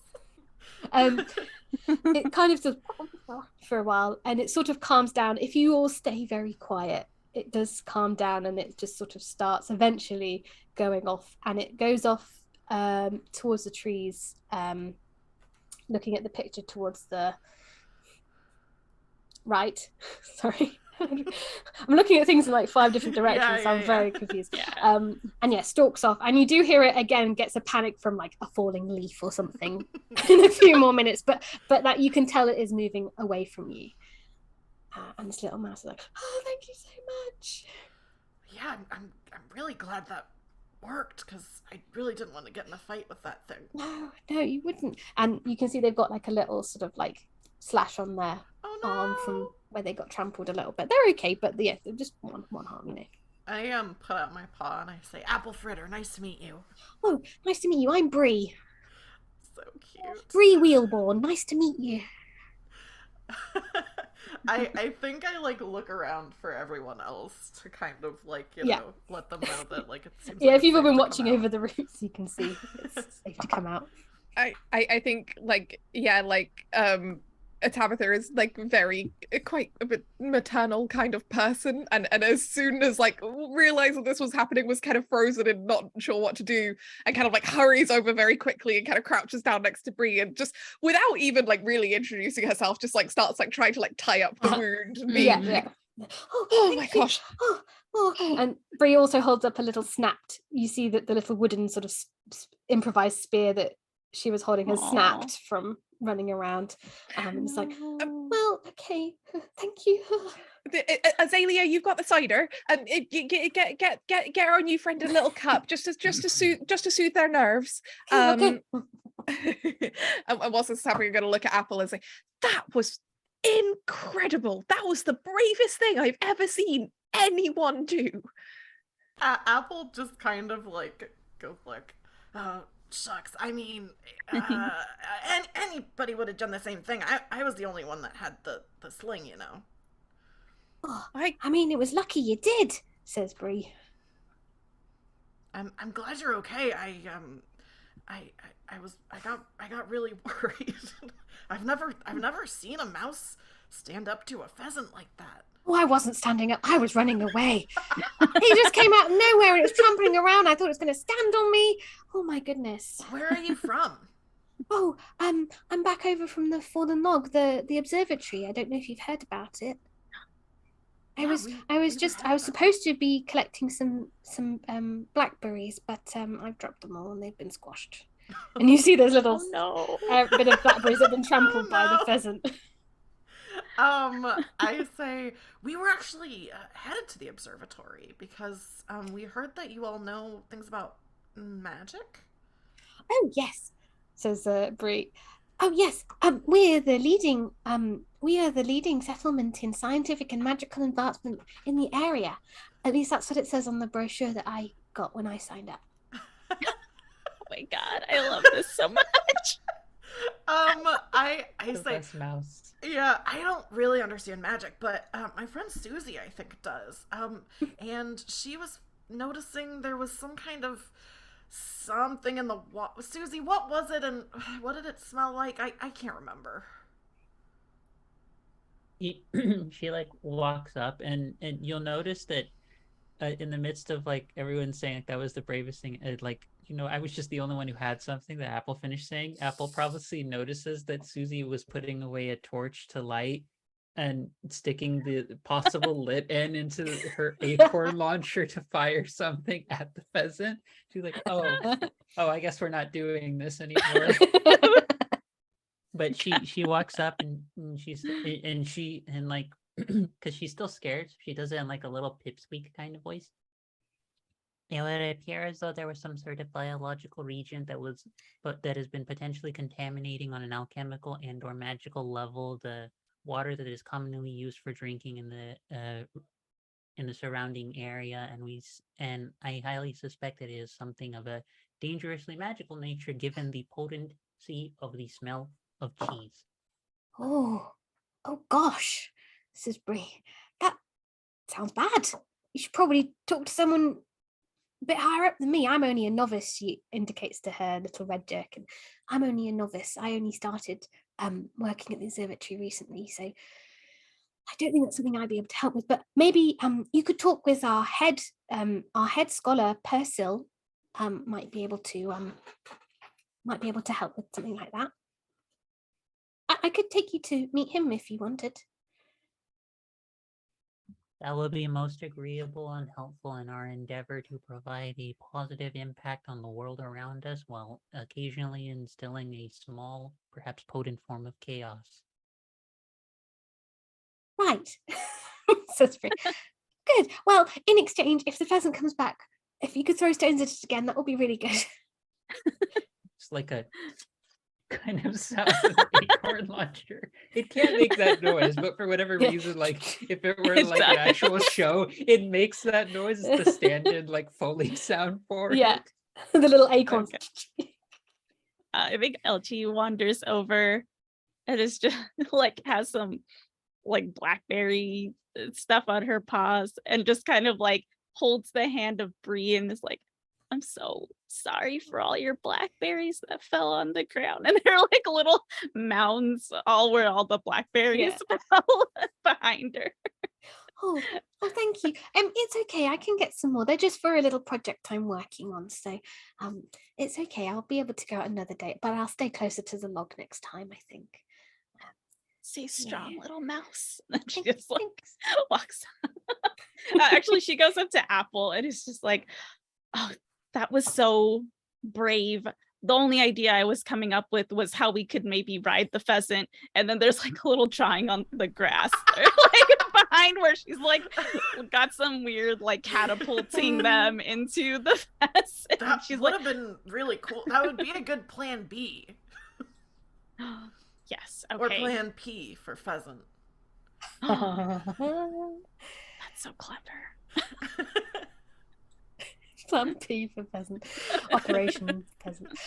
So yeah, as you're sort of you're all saying how brave you've all been, congratulating yourselves as Bree leads you further down the path. Susie, you're sort of remembering as well.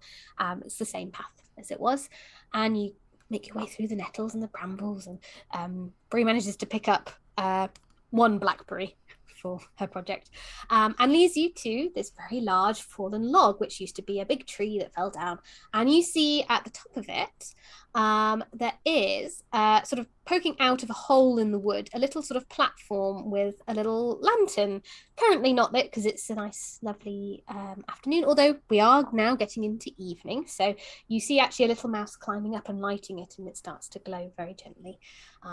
And the little mouse sort of waves down at Bree, who waves back, sort of checking in, and leads you to the side of the log and into a little sort of entrance area, if I can reveal that as well. And there's like some little mushrooms growing on the log as well. And yeah, Bree says, yes, you'd be most welcome. I'll ask Persil if you'd be able to stay the night. I'm sure he wouldn't mind. He's usually okay about seeing guests most of the time, from my experience, especially if they want to talk about magic and science.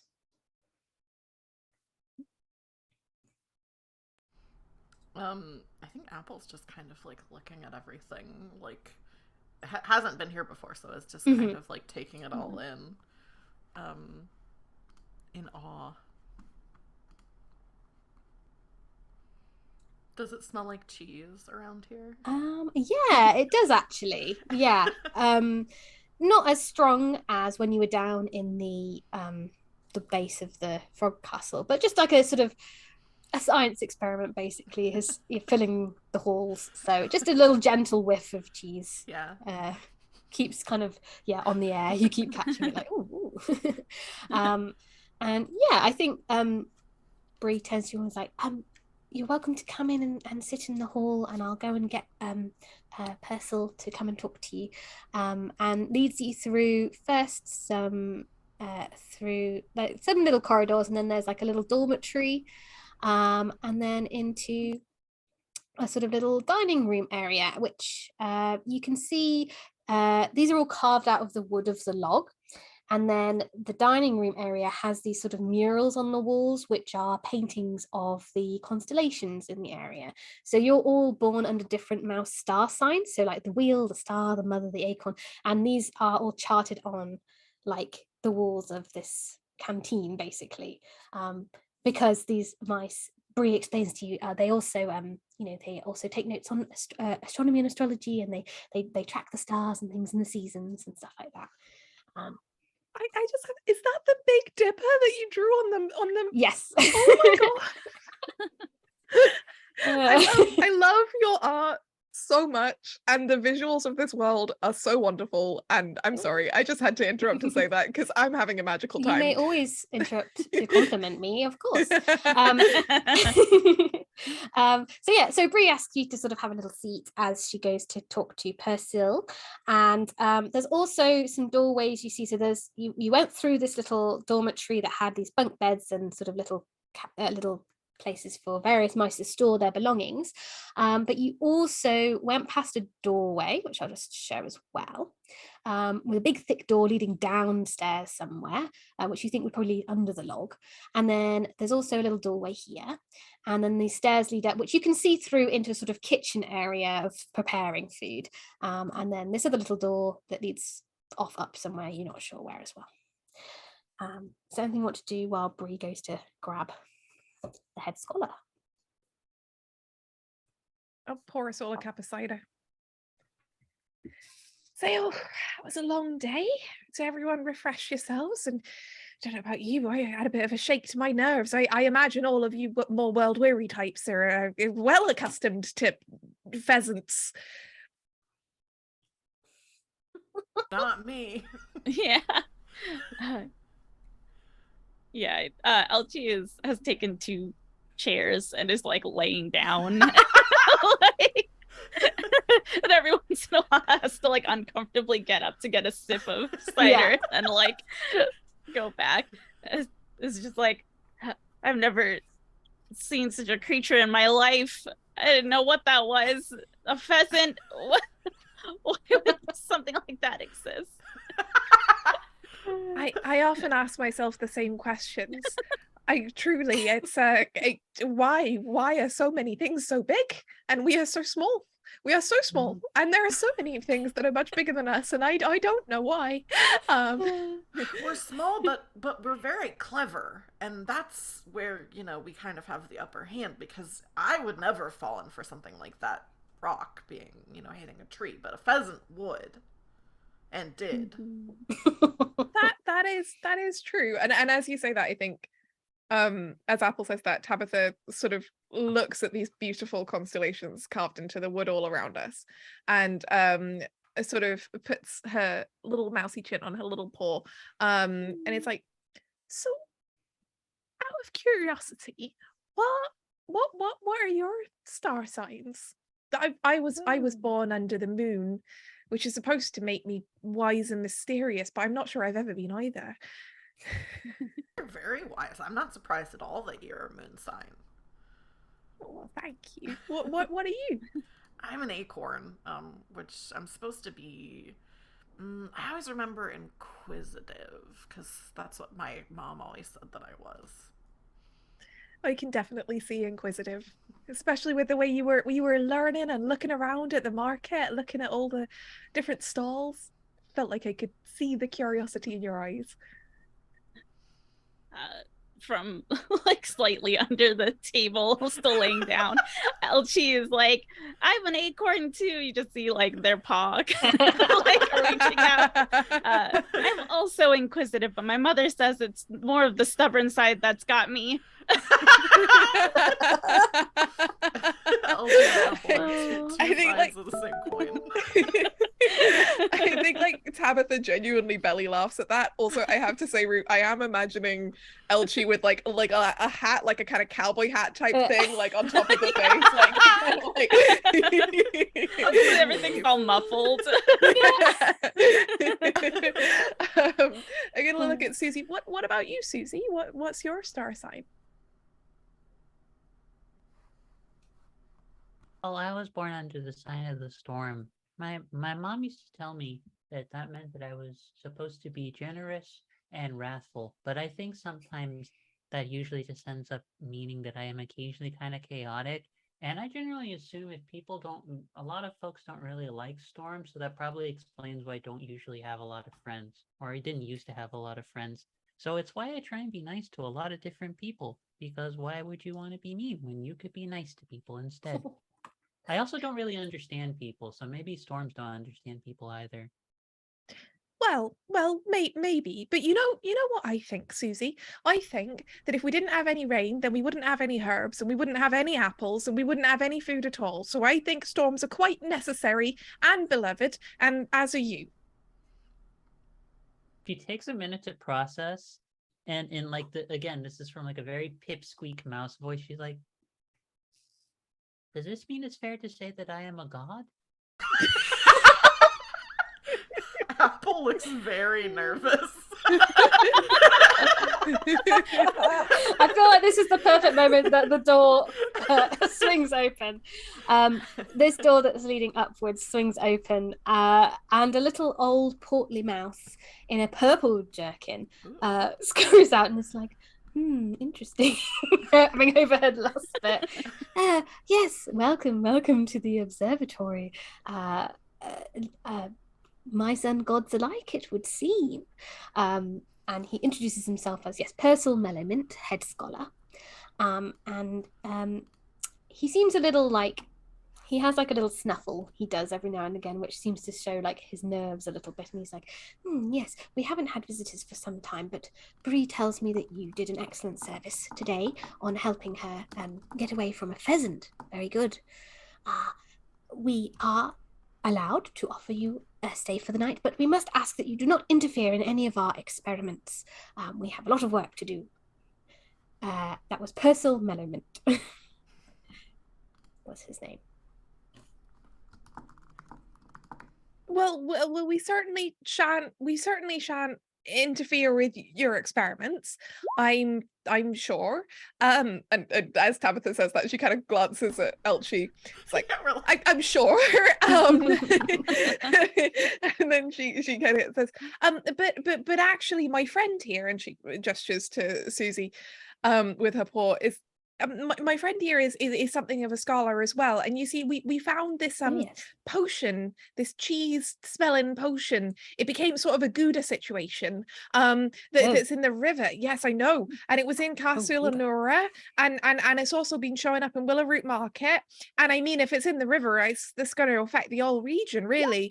And so we were hoping maybe perhaps we could come to you and ask you for answers, or and as she's saying this, like. Tabitha kind of digs in her satchel and pulls out the wine bottle of sample.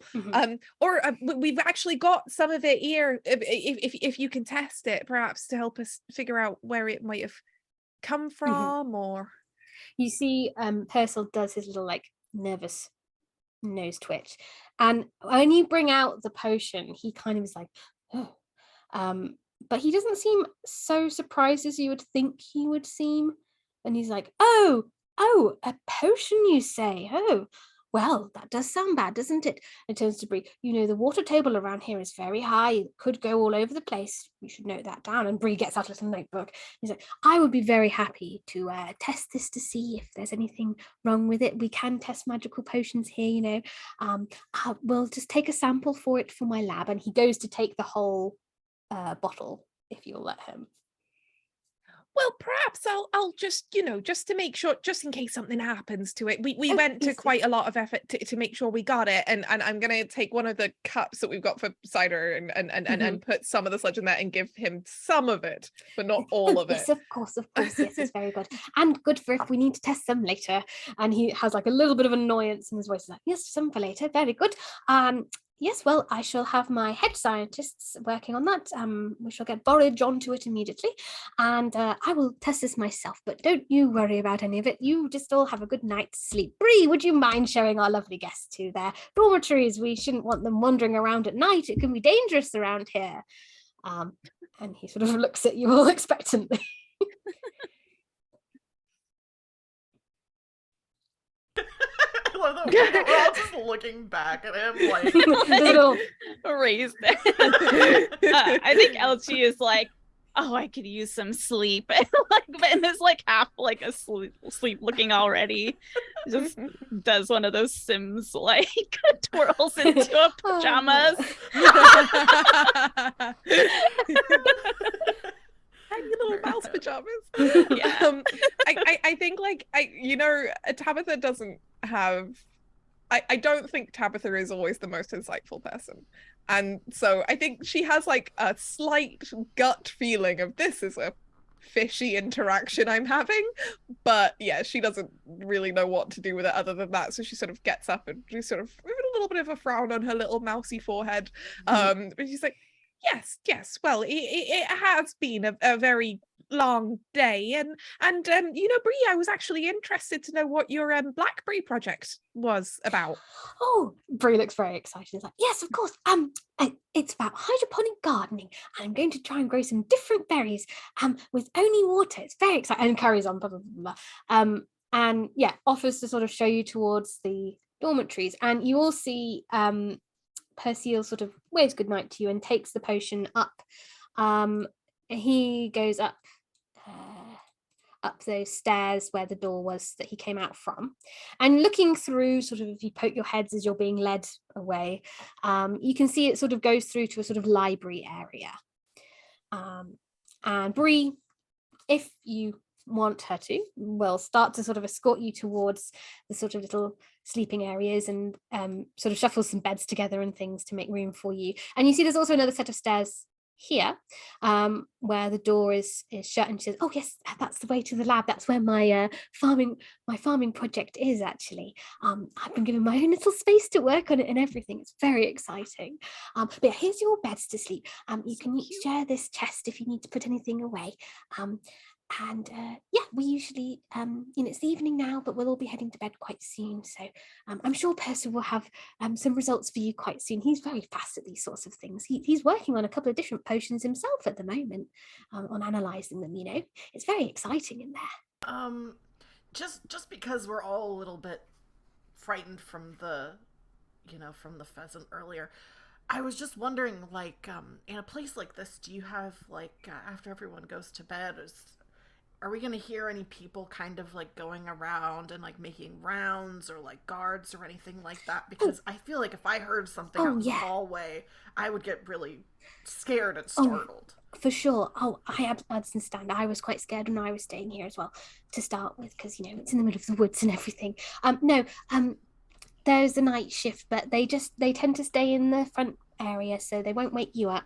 And she points back to the front where you came in the other room. They usually just stay in there, and just that's the only way in, the main way in, so you don't need to worry about that. And then the people up at the watch, they will swap once in the night and do a swap as well, so you don't need to worry about any of that. It's perfectly safe. That's good to know. You really put me at ease. Persil has made sure all of our safety is very assured here. I think Apple starts to maybe find a little washcloth or something and start kind of washing up and acting as if she's going to sleep. Yeah, if it looks like you're all sort of going to sleep, Bree heads over to her own bed, on the other side of the dormitory, and starts, getting ready, and gets in, and you hear a little. Very tired from this. Over the course of a couple of minutes.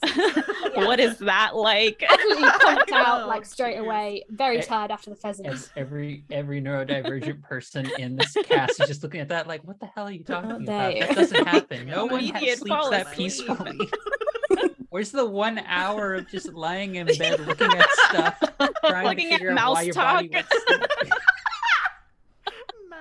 No, Bree is out. Bree is very tired after running away from a pheasant. So, yeah.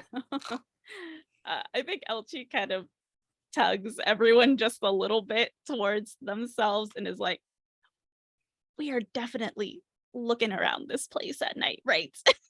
Because she just has a little, I don't know, she's pulled out her disguise kit and she's like, because I'm ready for this. What does your disguise kit consist of? Oh my God. Oh, that is a good question. I don't remember if the inventory says specifically. I don't think it what does. is in It's it. absolutely up to you. Okay. I just have to know what a mouse would disguise themselves as. Like, would you disguise Yeah. it? Is it like, I guess my question is it a disguise kit that makes you look like a different mouse, or is it a disguise kit made to make you look like a different animal Ooh. other than a mouse? I think it's a disguise kit that makes her look like another like animal. Like she's got like little like faux fur kind of things that is only like enough like as like a little capelet. So there's just like a bunch of little ones. Like for her to be able to carry a bunch, she can only have like partially covered things. So she's just like, I really hope people don't look at the lower half of me. So this is just like Link in Breath of the Wild putting on like the little costumes Yeah. to be like fake like little monsters. Yeah. You're always like walking behind a fence. Very much like the neighbor in Yeah, that's what I was thinking. Oh my god, that was exactly what I was saying. It's like, Just are you disguise Wilson? for, like, Europe. I'm very happy that we got to the same point. Oh my gosh. Yeah, and then Cool. they also have like some paints made from like different berries and things, which seems sort of out of place because it's like, what could that possibly help you disguise yourself as? But she's just like, yeah, sometimes I just put this in for a little razzle dazzle. Excellent.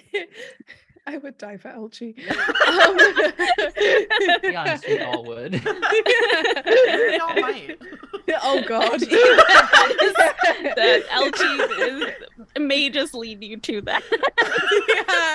Yeah. So I think what Elchie's like, we're gonna explore this place. Like it's Tabitha kind of nods and looks at the others. I think especially at Apple, and it's like, yes, I have to admit, I'm not sure I exactly got, and kind of realizes that she should lower her voice because of Brie. It's like, I'm not sure I exactly got the best impression from that Persil. And here's a couple of thoughts. He pointed out that the water table around here is very high. So something that affects the river would affect the whole region. He made a point of noting that.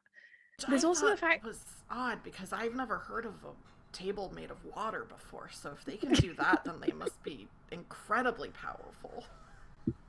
Oh yes, the most powerful.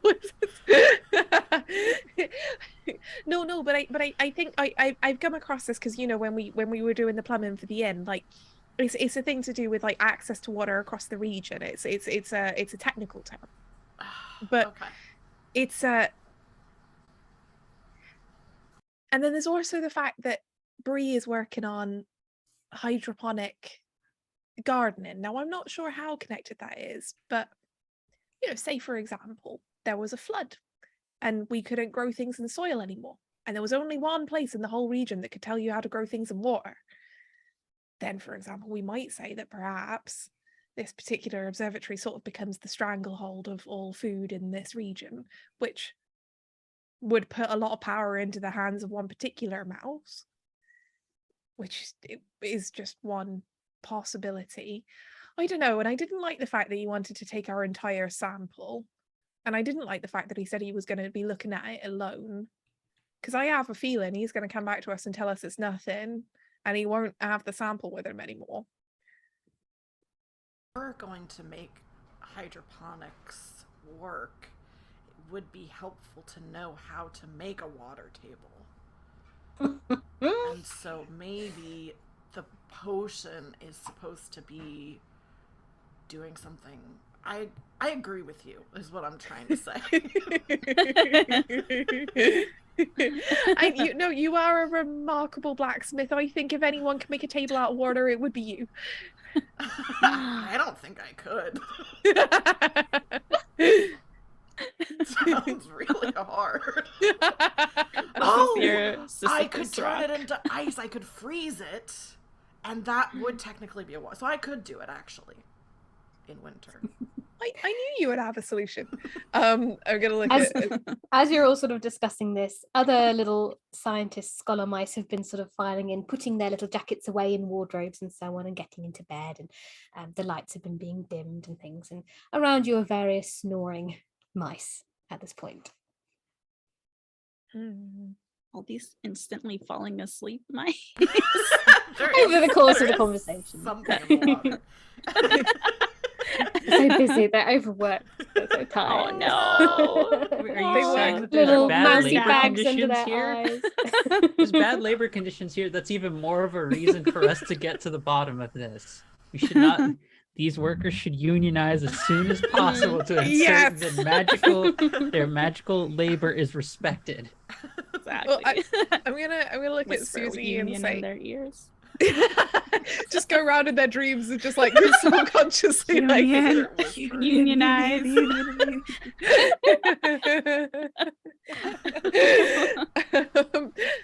We look at Susie and say, do you think if perhaps, for example, we found his notes, Susie, you might be able to maybe figure out what he's trying to do? If he's trying to do anything, maybe he's innocent, but I don't know. He gave me a bad whiff. I do not know what smell you got off of him, but I also have the impression he seems a bit suspicious.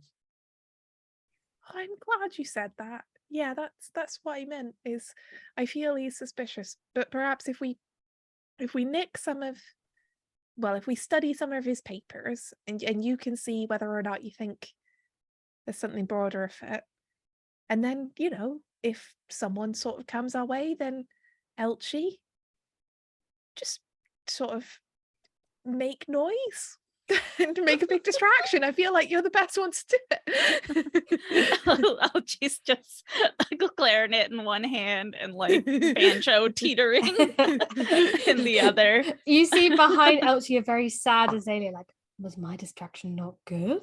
Oh no, yeah. Azalea! Oh, I'm so sorry. No, your distraction was fantastic. And I think for the first time, Tabitha actually does feel a bit bad about this. Like she genuinely didn't mean to upset Azalea. And she kind of comes over and just like gives Azalea like a big hug. And I always imagine Azalea as quite a skinny mouse, like in that kind of like A bit lanky, yeah. yeah. And gives her like a big hug, and kind of pats her back and says, "No, you know what? You've been doing an amazing job. Okay, I'll help with distractions as well then. Thank you. That would Great. be incredible." Where are we going? Well, good question. Apple, what you think? Well, we could go look at the laboratory that Bree has just to see if there's anything in there. But I think maybe if we can, we should see the laboratory where Purcell is supposed to be. Although I think he may still be in there, so I'm not exactly sure. I think earlier you did see there's like some little signs up sort of showing the way. So the stairs up this way lead to what's labelled as the laboratory, singular. And the stairs that you saw before in the canteen lead to the library. So those are kind of the two main areas. Okay. And then there was like a sign like up for like lantern area. So the room to the laboratory is in the same, or the entrance to that is in the same room we're currently in. Yeah, and then there's like some little stairs leading up that you can go through. Okay. And where on the map, Philippa, were the guards? Was it mentioned that like the guards? This little entrance area. Okay, There's a that's what I door thought. between that and all of you.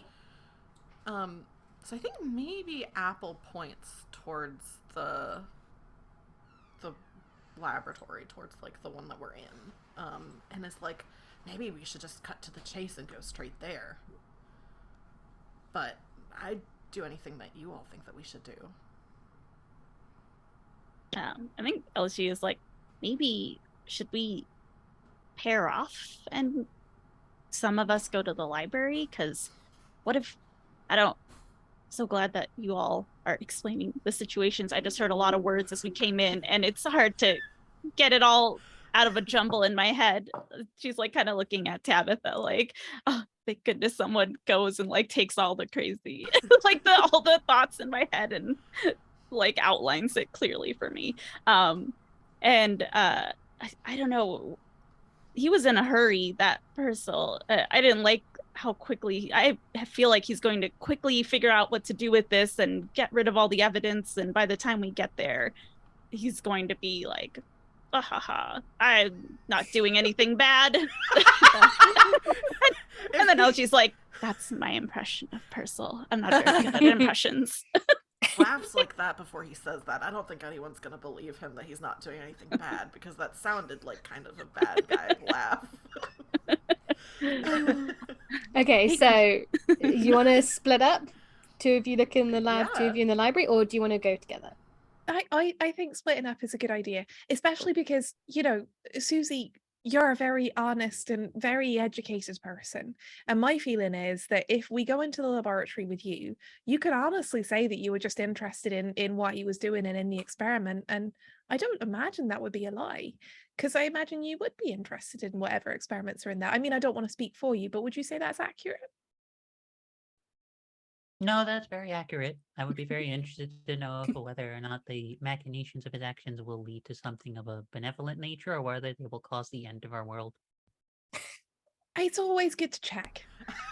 So Susie and who's going to go with Susie? I'll go with Susie.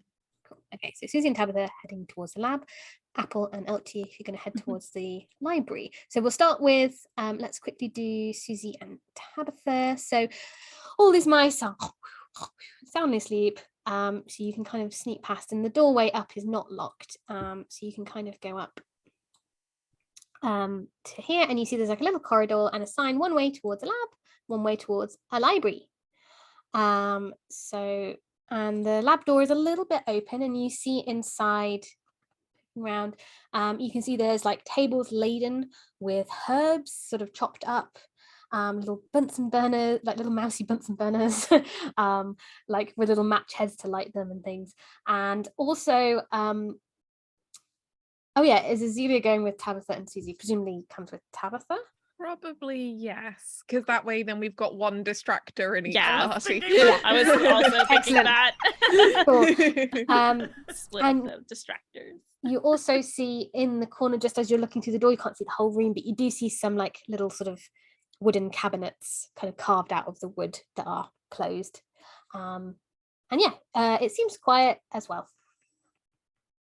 Gonna knock on the door anyway, just to, you know, if someone's in there, I don't want to literally walk in and immediately be caught being illicit, so I'm gonna Yeah. pretend like this is, you know, totally normal. Just knock on the door.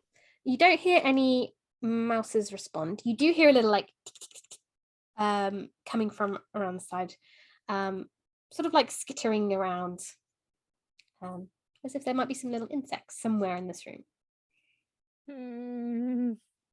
Look at Susie. Do you recognize that sound? Do I recognize that sound? I think you know it's insects. I don't know if you would know what type it is.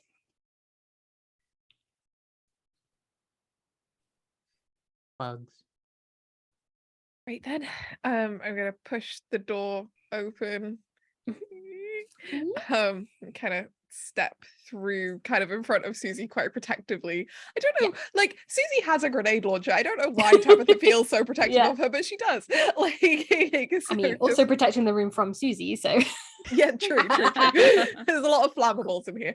No one's trapped in a room with me. No, I'm not never trapped in a room with anyone else. They're trapped in a room with me. Yeah. Okay, I reveal the laboratory.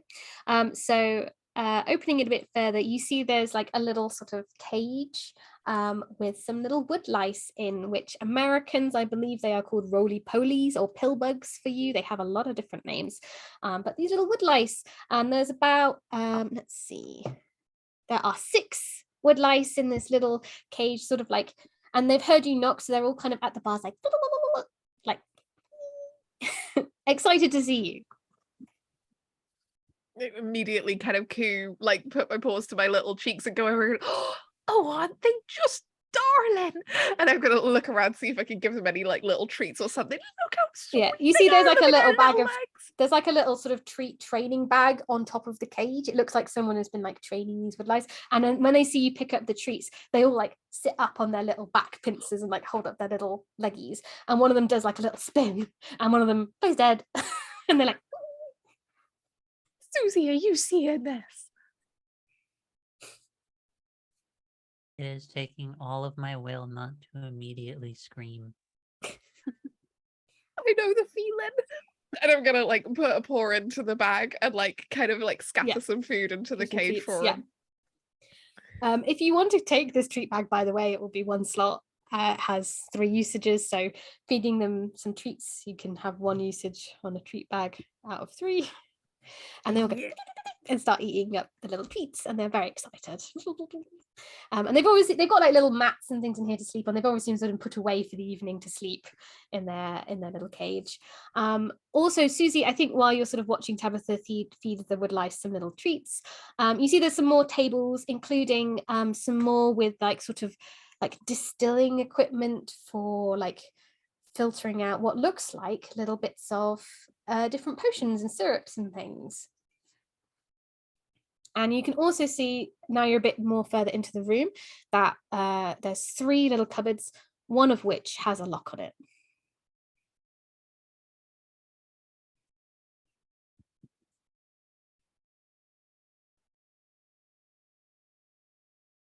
Is there anything of significance just from looking at all the materials that are on the outside that are not locked? Sure. You kind of shuffle through some papers and things you can find on the desk. It looks like there's at least a group of the scientists here are working on, from the notes that I think you'd understand, sort of back engineering, how to sort of like work out what a potion has in it and how you might make it. And there's notes on like how to work out from a concoction what are its parts. Is there anything suspect amongst those inherently? Let's see. You can't see anything in this pile. Nothing that's on the benches and out is available that seems to say anything that you would think was suspicious, apart from just they obviously know how all these different herbs work and their medicinal qualities and things like that.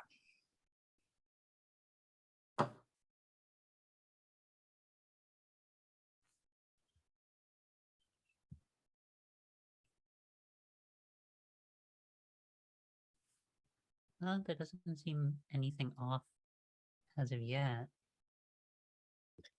No, but I don't imagine. I mean, Bree seemed terribly charming, and like Tabitha tears herself away with difficulty from the adorable woodlouse cage.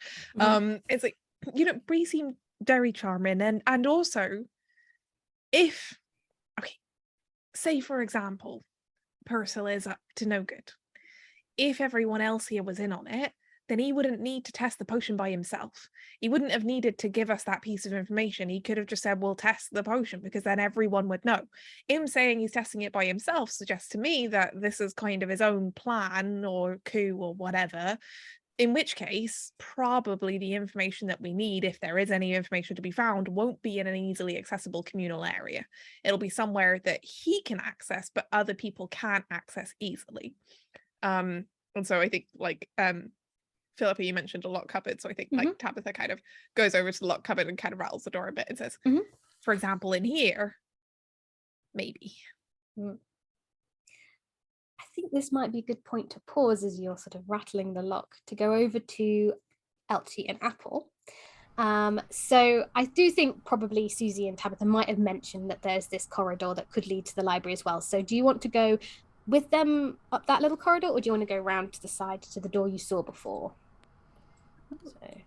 I think I'll leave it up to LT. I think Apple is changing into pajamas. Good idea. Good idea. And like leaving some things behind. So like I'm not gonna have my armor on, because you said there was like a little chest we could put things in, right? Yeah. So gonna leave some things behind. So probably sling and stones, armor, rations. But I'm gonna keep my torches in case we need them, my file, and my hammer. Kind of. So I still have my bag, but I'm in pajamas. So there's not a lot of plausible deniability there. So I think is preoccupied with doing that. So is kind of just gonna go wherever Elchie decides. I think. Cool. Okay, sorry. The entrances are, or the places to go are either this Over doorway and then the library. Yeah. So I'm just doing it on the map. These two. Okay. But I think they both lead to the library. It's just which. Oh, looks like there's little signs, so it's just which way. Oh, interesting. I'll be honest, there's not a huge difference. They're going to lead to the same room. It just depends. Just to let you know, this isn't some big puzzle. Gotcha. Yeah, I think it makes sense to go for this one that's like from. I don't know if my clicky is working. The one that's closer to the dormitory. Cool. Yeah.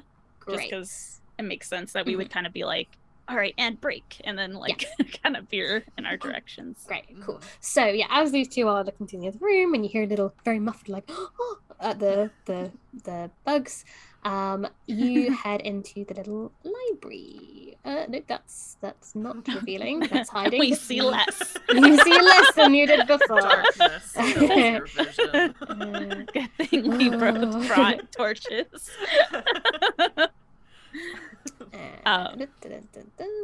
Yeah, and as we're clearing this up, I think Elchie also probably like seeing Apple leaving a few things behind. She's kind of like protectively holding her stuff, and she's just like, all right, I guess I will leave a few things. And leaves her clarinet, water skin, and I think, and maybe her rations. And so she's got her electric banjo, and she's still got her disguise kit, which she's put one of the furs on top of her pajamas. It is confusingly like what would she put on? That doesn't make sense here. Okay, I think she's got like good. Bird feathers on or something, and you're just like, hi. We'll just confuse them. We'll just bamboozle them. Yeah. Cool. Okay, so you head into the library, carefully opening the door. It seems quiet in here as well.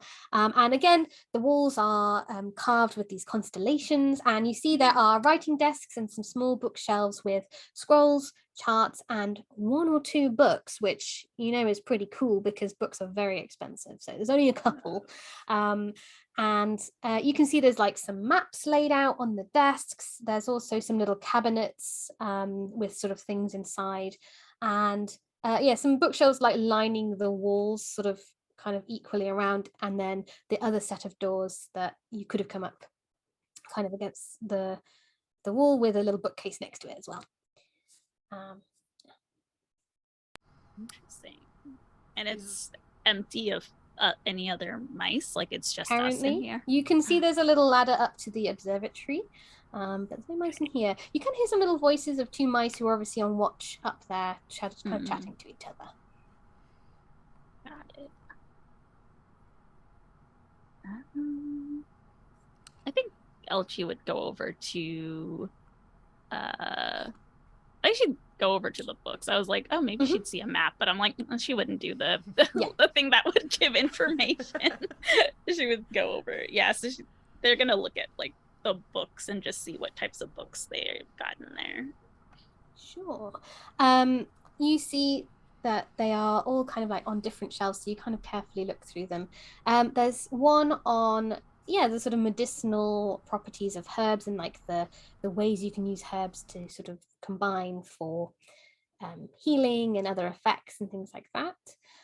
There's also a book on sort of general like self-sufficiency and gardening and things, which wouldn't be surprising for like a commune like this that's like working to learn how to like look after themselves and stuff. It kind of corresponds with like Bree being interested in farming methods and things like that.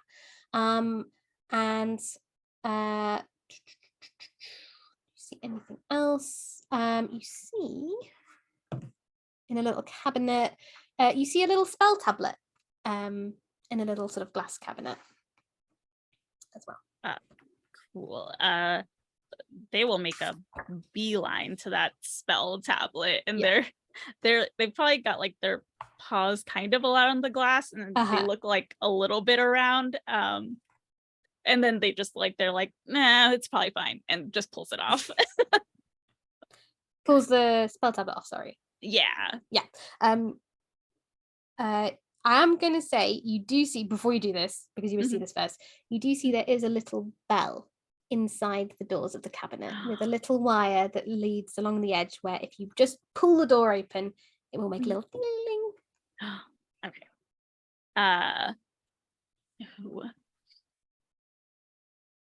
Would they stop for that? I think they almost open it, and then kind of just little like mice on their shoulders kind of come up of everyone else, like Apple and Tabitha and Susie, of just like, we have to be sneaky, and they're like, yes, okay, hold on. Yeah. And I think they'll call Apple over because they're trying to like mull over how to. They're just like, well, I would smash this, so what should we do? I think Apple before that point was looking over at like the maps and things, and maybe looking for some parchment to try to copy some things down. I don't know how far she would get in that before being called over. And maybe also Apple is looking to see, thinking of what Tabitha had said earlier, and kind of understanding what a water table is. Looking to see if there's anything about like water sources, or if there's a map that's like that kind of stuff specifically. You go over look at the maps, and you can see they're maps of the woodland, and like charting with there's like a star chart layer and things to track the times of the year and things. You don't see anything about the water table in this area. If you're taking the time to look around, you do see the bookcase near the door has a little figurine of a little fox, kind of as a bookend, and you see it's a little twisted to the side as if it was moved recently. Ooh, okay. So I think seeing that, Apple sees that, and that's when LG calls. So Apple like kind of like turns her head but doesn't like look away from the thing, and like her ear kind of like turns over toward LG, and kind of whispers like, what did you find?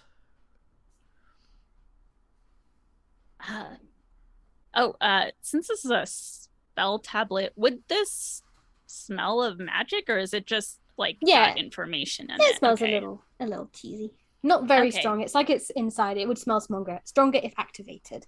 And I think you would know this is a grow spell. Oh, interesting.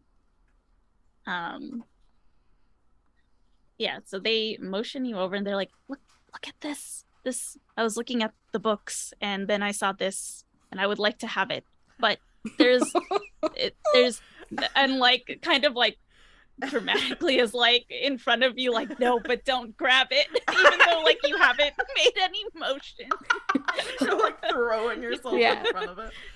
But you can't open it, Apple, because look, there's this teeny tiny bell here.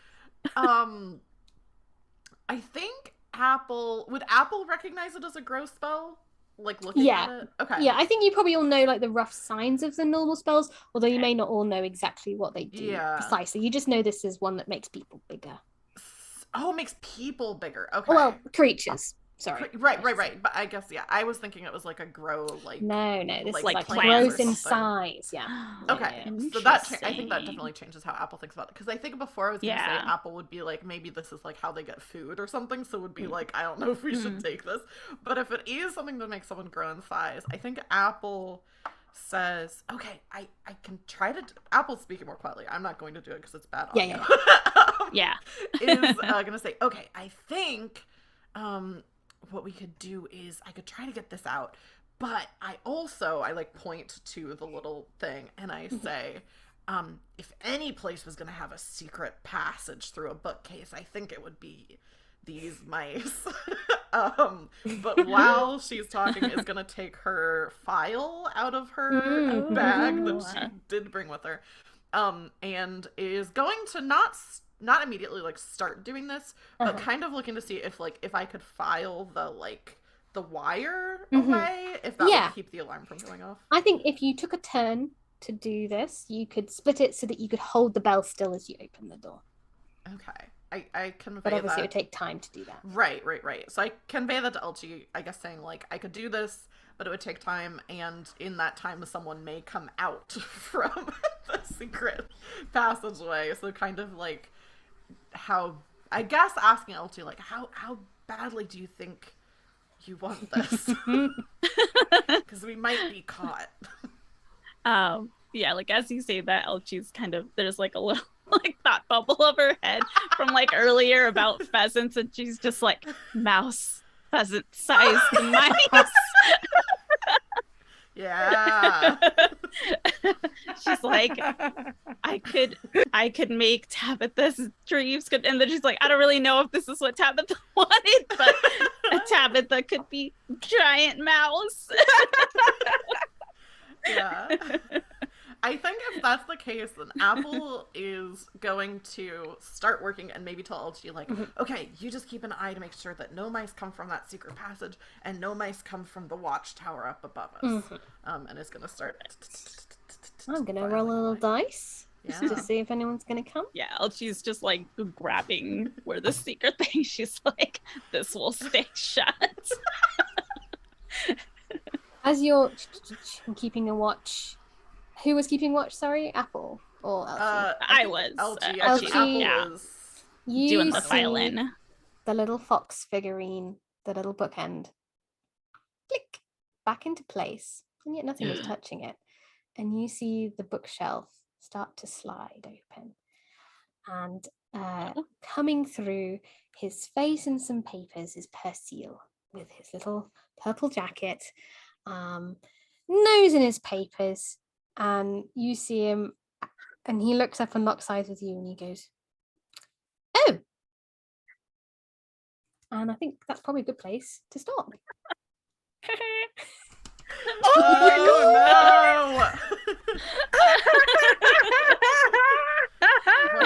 It just starts.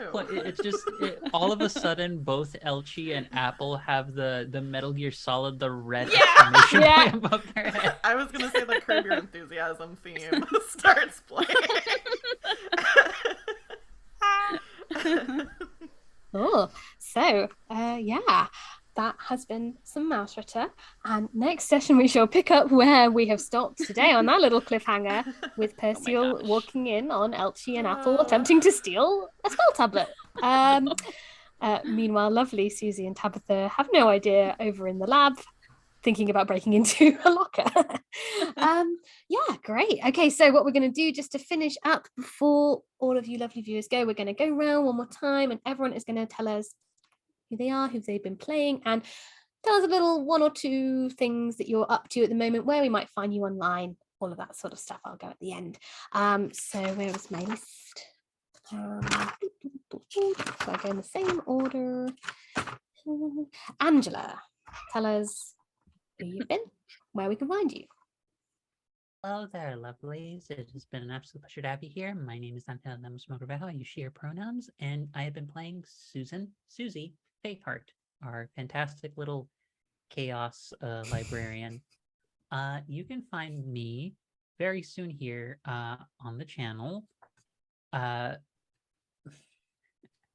actually going to be running a game very soon, and that the casting for said game is going to be going out shortly. I think actually it's going to be sometime by the end of this week for Monster Care Squad. That I'm going to be doing it in my own homebrew world that I have entirely revamped in, once again, another historical era in the world's history, specifically for Monster Care Squad. So there's that. When the app goes on for Year of the Tempest, I hope folks will apply. And also I hope folks starting this Thursday will apply for the other thing that I am acting as Director of Operations for Girls Write These Worlds. Our first ever zine is the contributor app is going live on Thursday as well for our first zine of rebirth and new beginnings, giving folks a chance Oh, to contribute to imagining a world otherwise. So that's a lot of the stuff I'm going to be focused on. I have a lot of things for this channel and maybe some other things in other spots coming up in December, but that's Cool. me. and just for my curiosity as well as viewers, is that writing for TTRPG stuff or just in general on the zine? TTRPG stuff. We specifically are going to Cool. be looking for stuff like magic items, setting locations, Mm. playbooks or subclasses, or even an adventure module if you are feeling particularly adventurous. Into a rape. Exciting. Oh, well, you heard that. Go check that out. Rue, tell us who you've been, where we can find you, one or two little things you're up to. Yes, hello everyone. I'm Rue. My pronouns are she, her.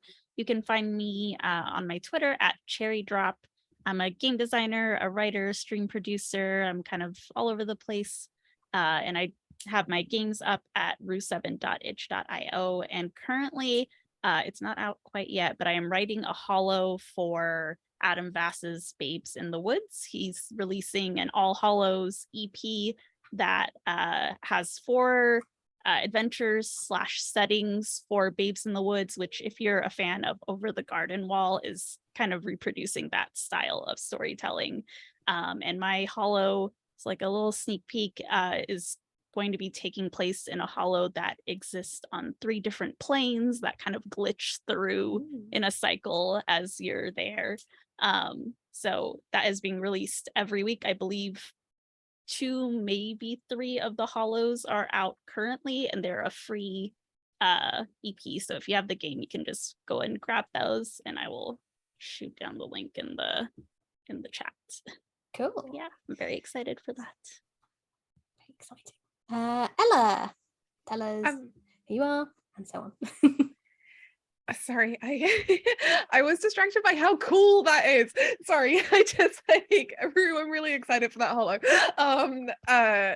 Yes, my name is Ella Watts. My pronouns are she, her. I've been playing Tabitha Thistle. I am a game designer, podcast producer, and director. I specialize in like audio drama and stuff. And currently, actually, I'm involved with crowdfunding a podcast called Read Dracula, which is, if you use Tumblr, you might be aware of like Dracula Daily, which is like a chronological retelling of Dracula. So we're basically doing an audio version of that will be a free podcast that comes out next year, where we've got a whole cast of actors who are going to be playing each of the main characters in Dracula, which we're currently crowdfunding on Seed and Spark. So if you want to check that out, check out Read Dracula Pod. If you want to support that, I'm going to be directing some of that, and I'm a consultant producer on it. So I guess that's the thing that I will plug this week. It's very exciting. Okay, and finally, Taylor. Hi, I'm Taylor, and I was playing Apple Fritter today.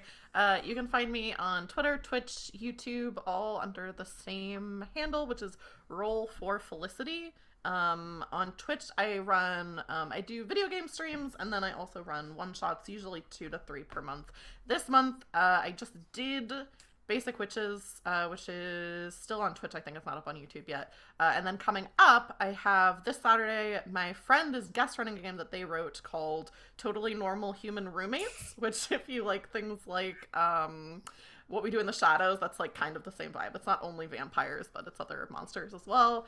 So that's going to be really fun. And then also I'm doing a one-shot on the 23rd, I think, of Vampire the Masquerade. That'll be the second in a series, which is a lot of what I do, like serialized one-shots. And you can check out previous things on YouTube. Also, I'll mention this really quickly. You'll have to scroll back on my Twitter a little bit, but I did release a free 5th edition one-shot that I wrote that is a murder mystery, because I saw Promptober, one of the things was mystery. So that's on it's just a link to Google Drive. So it's free, a free like mystery game that you could run for like, 3rd to 5th level adventures. So that's what I got going on. Cool, exciting. And I'm going to do my little notices that I have to do first, and then I shall say who I've been. So coming up on Girls Run These Worlds, we've got State of These Worlds, which is the Directors' Council talking about what they've got planned. You can ask questions and so on about channel and production. That's on Saturday at noon ET. And Saturday night, 7 p.m. ET, a Vampire the Masquerade one-shot being led by... who's here? Amber the Space Jammer. Nice. I like Amber. Leads Eli, Fleet, Sam, and Michaela through a blood-sucking politics of Washington, D.C. Exciting. And I'll talk about the raid in a moment. I have been Philippa Mort, she, her pronouns. You can find me at Mort Philippa on Twitter and TikTok and all of that. I write stuff, games, adventures, and so on like this. But yeah, check those out. And finally, please do stick around and support. We're going to be raiding Bardic Inspiration Network, who look like they're playing Kids on Bikes. So please give them a little, I don't know, what should we ask them to say? Something like hello from the mice as we raid them. And I hope you've all had a wonderful time. We're going to be back this time. Well, we're finishing this time next week, but we're back next Tuesday for episode 3, where we find out what Purcell's going to say to these mice stealing some spells. So thank you very much. And we will say good night.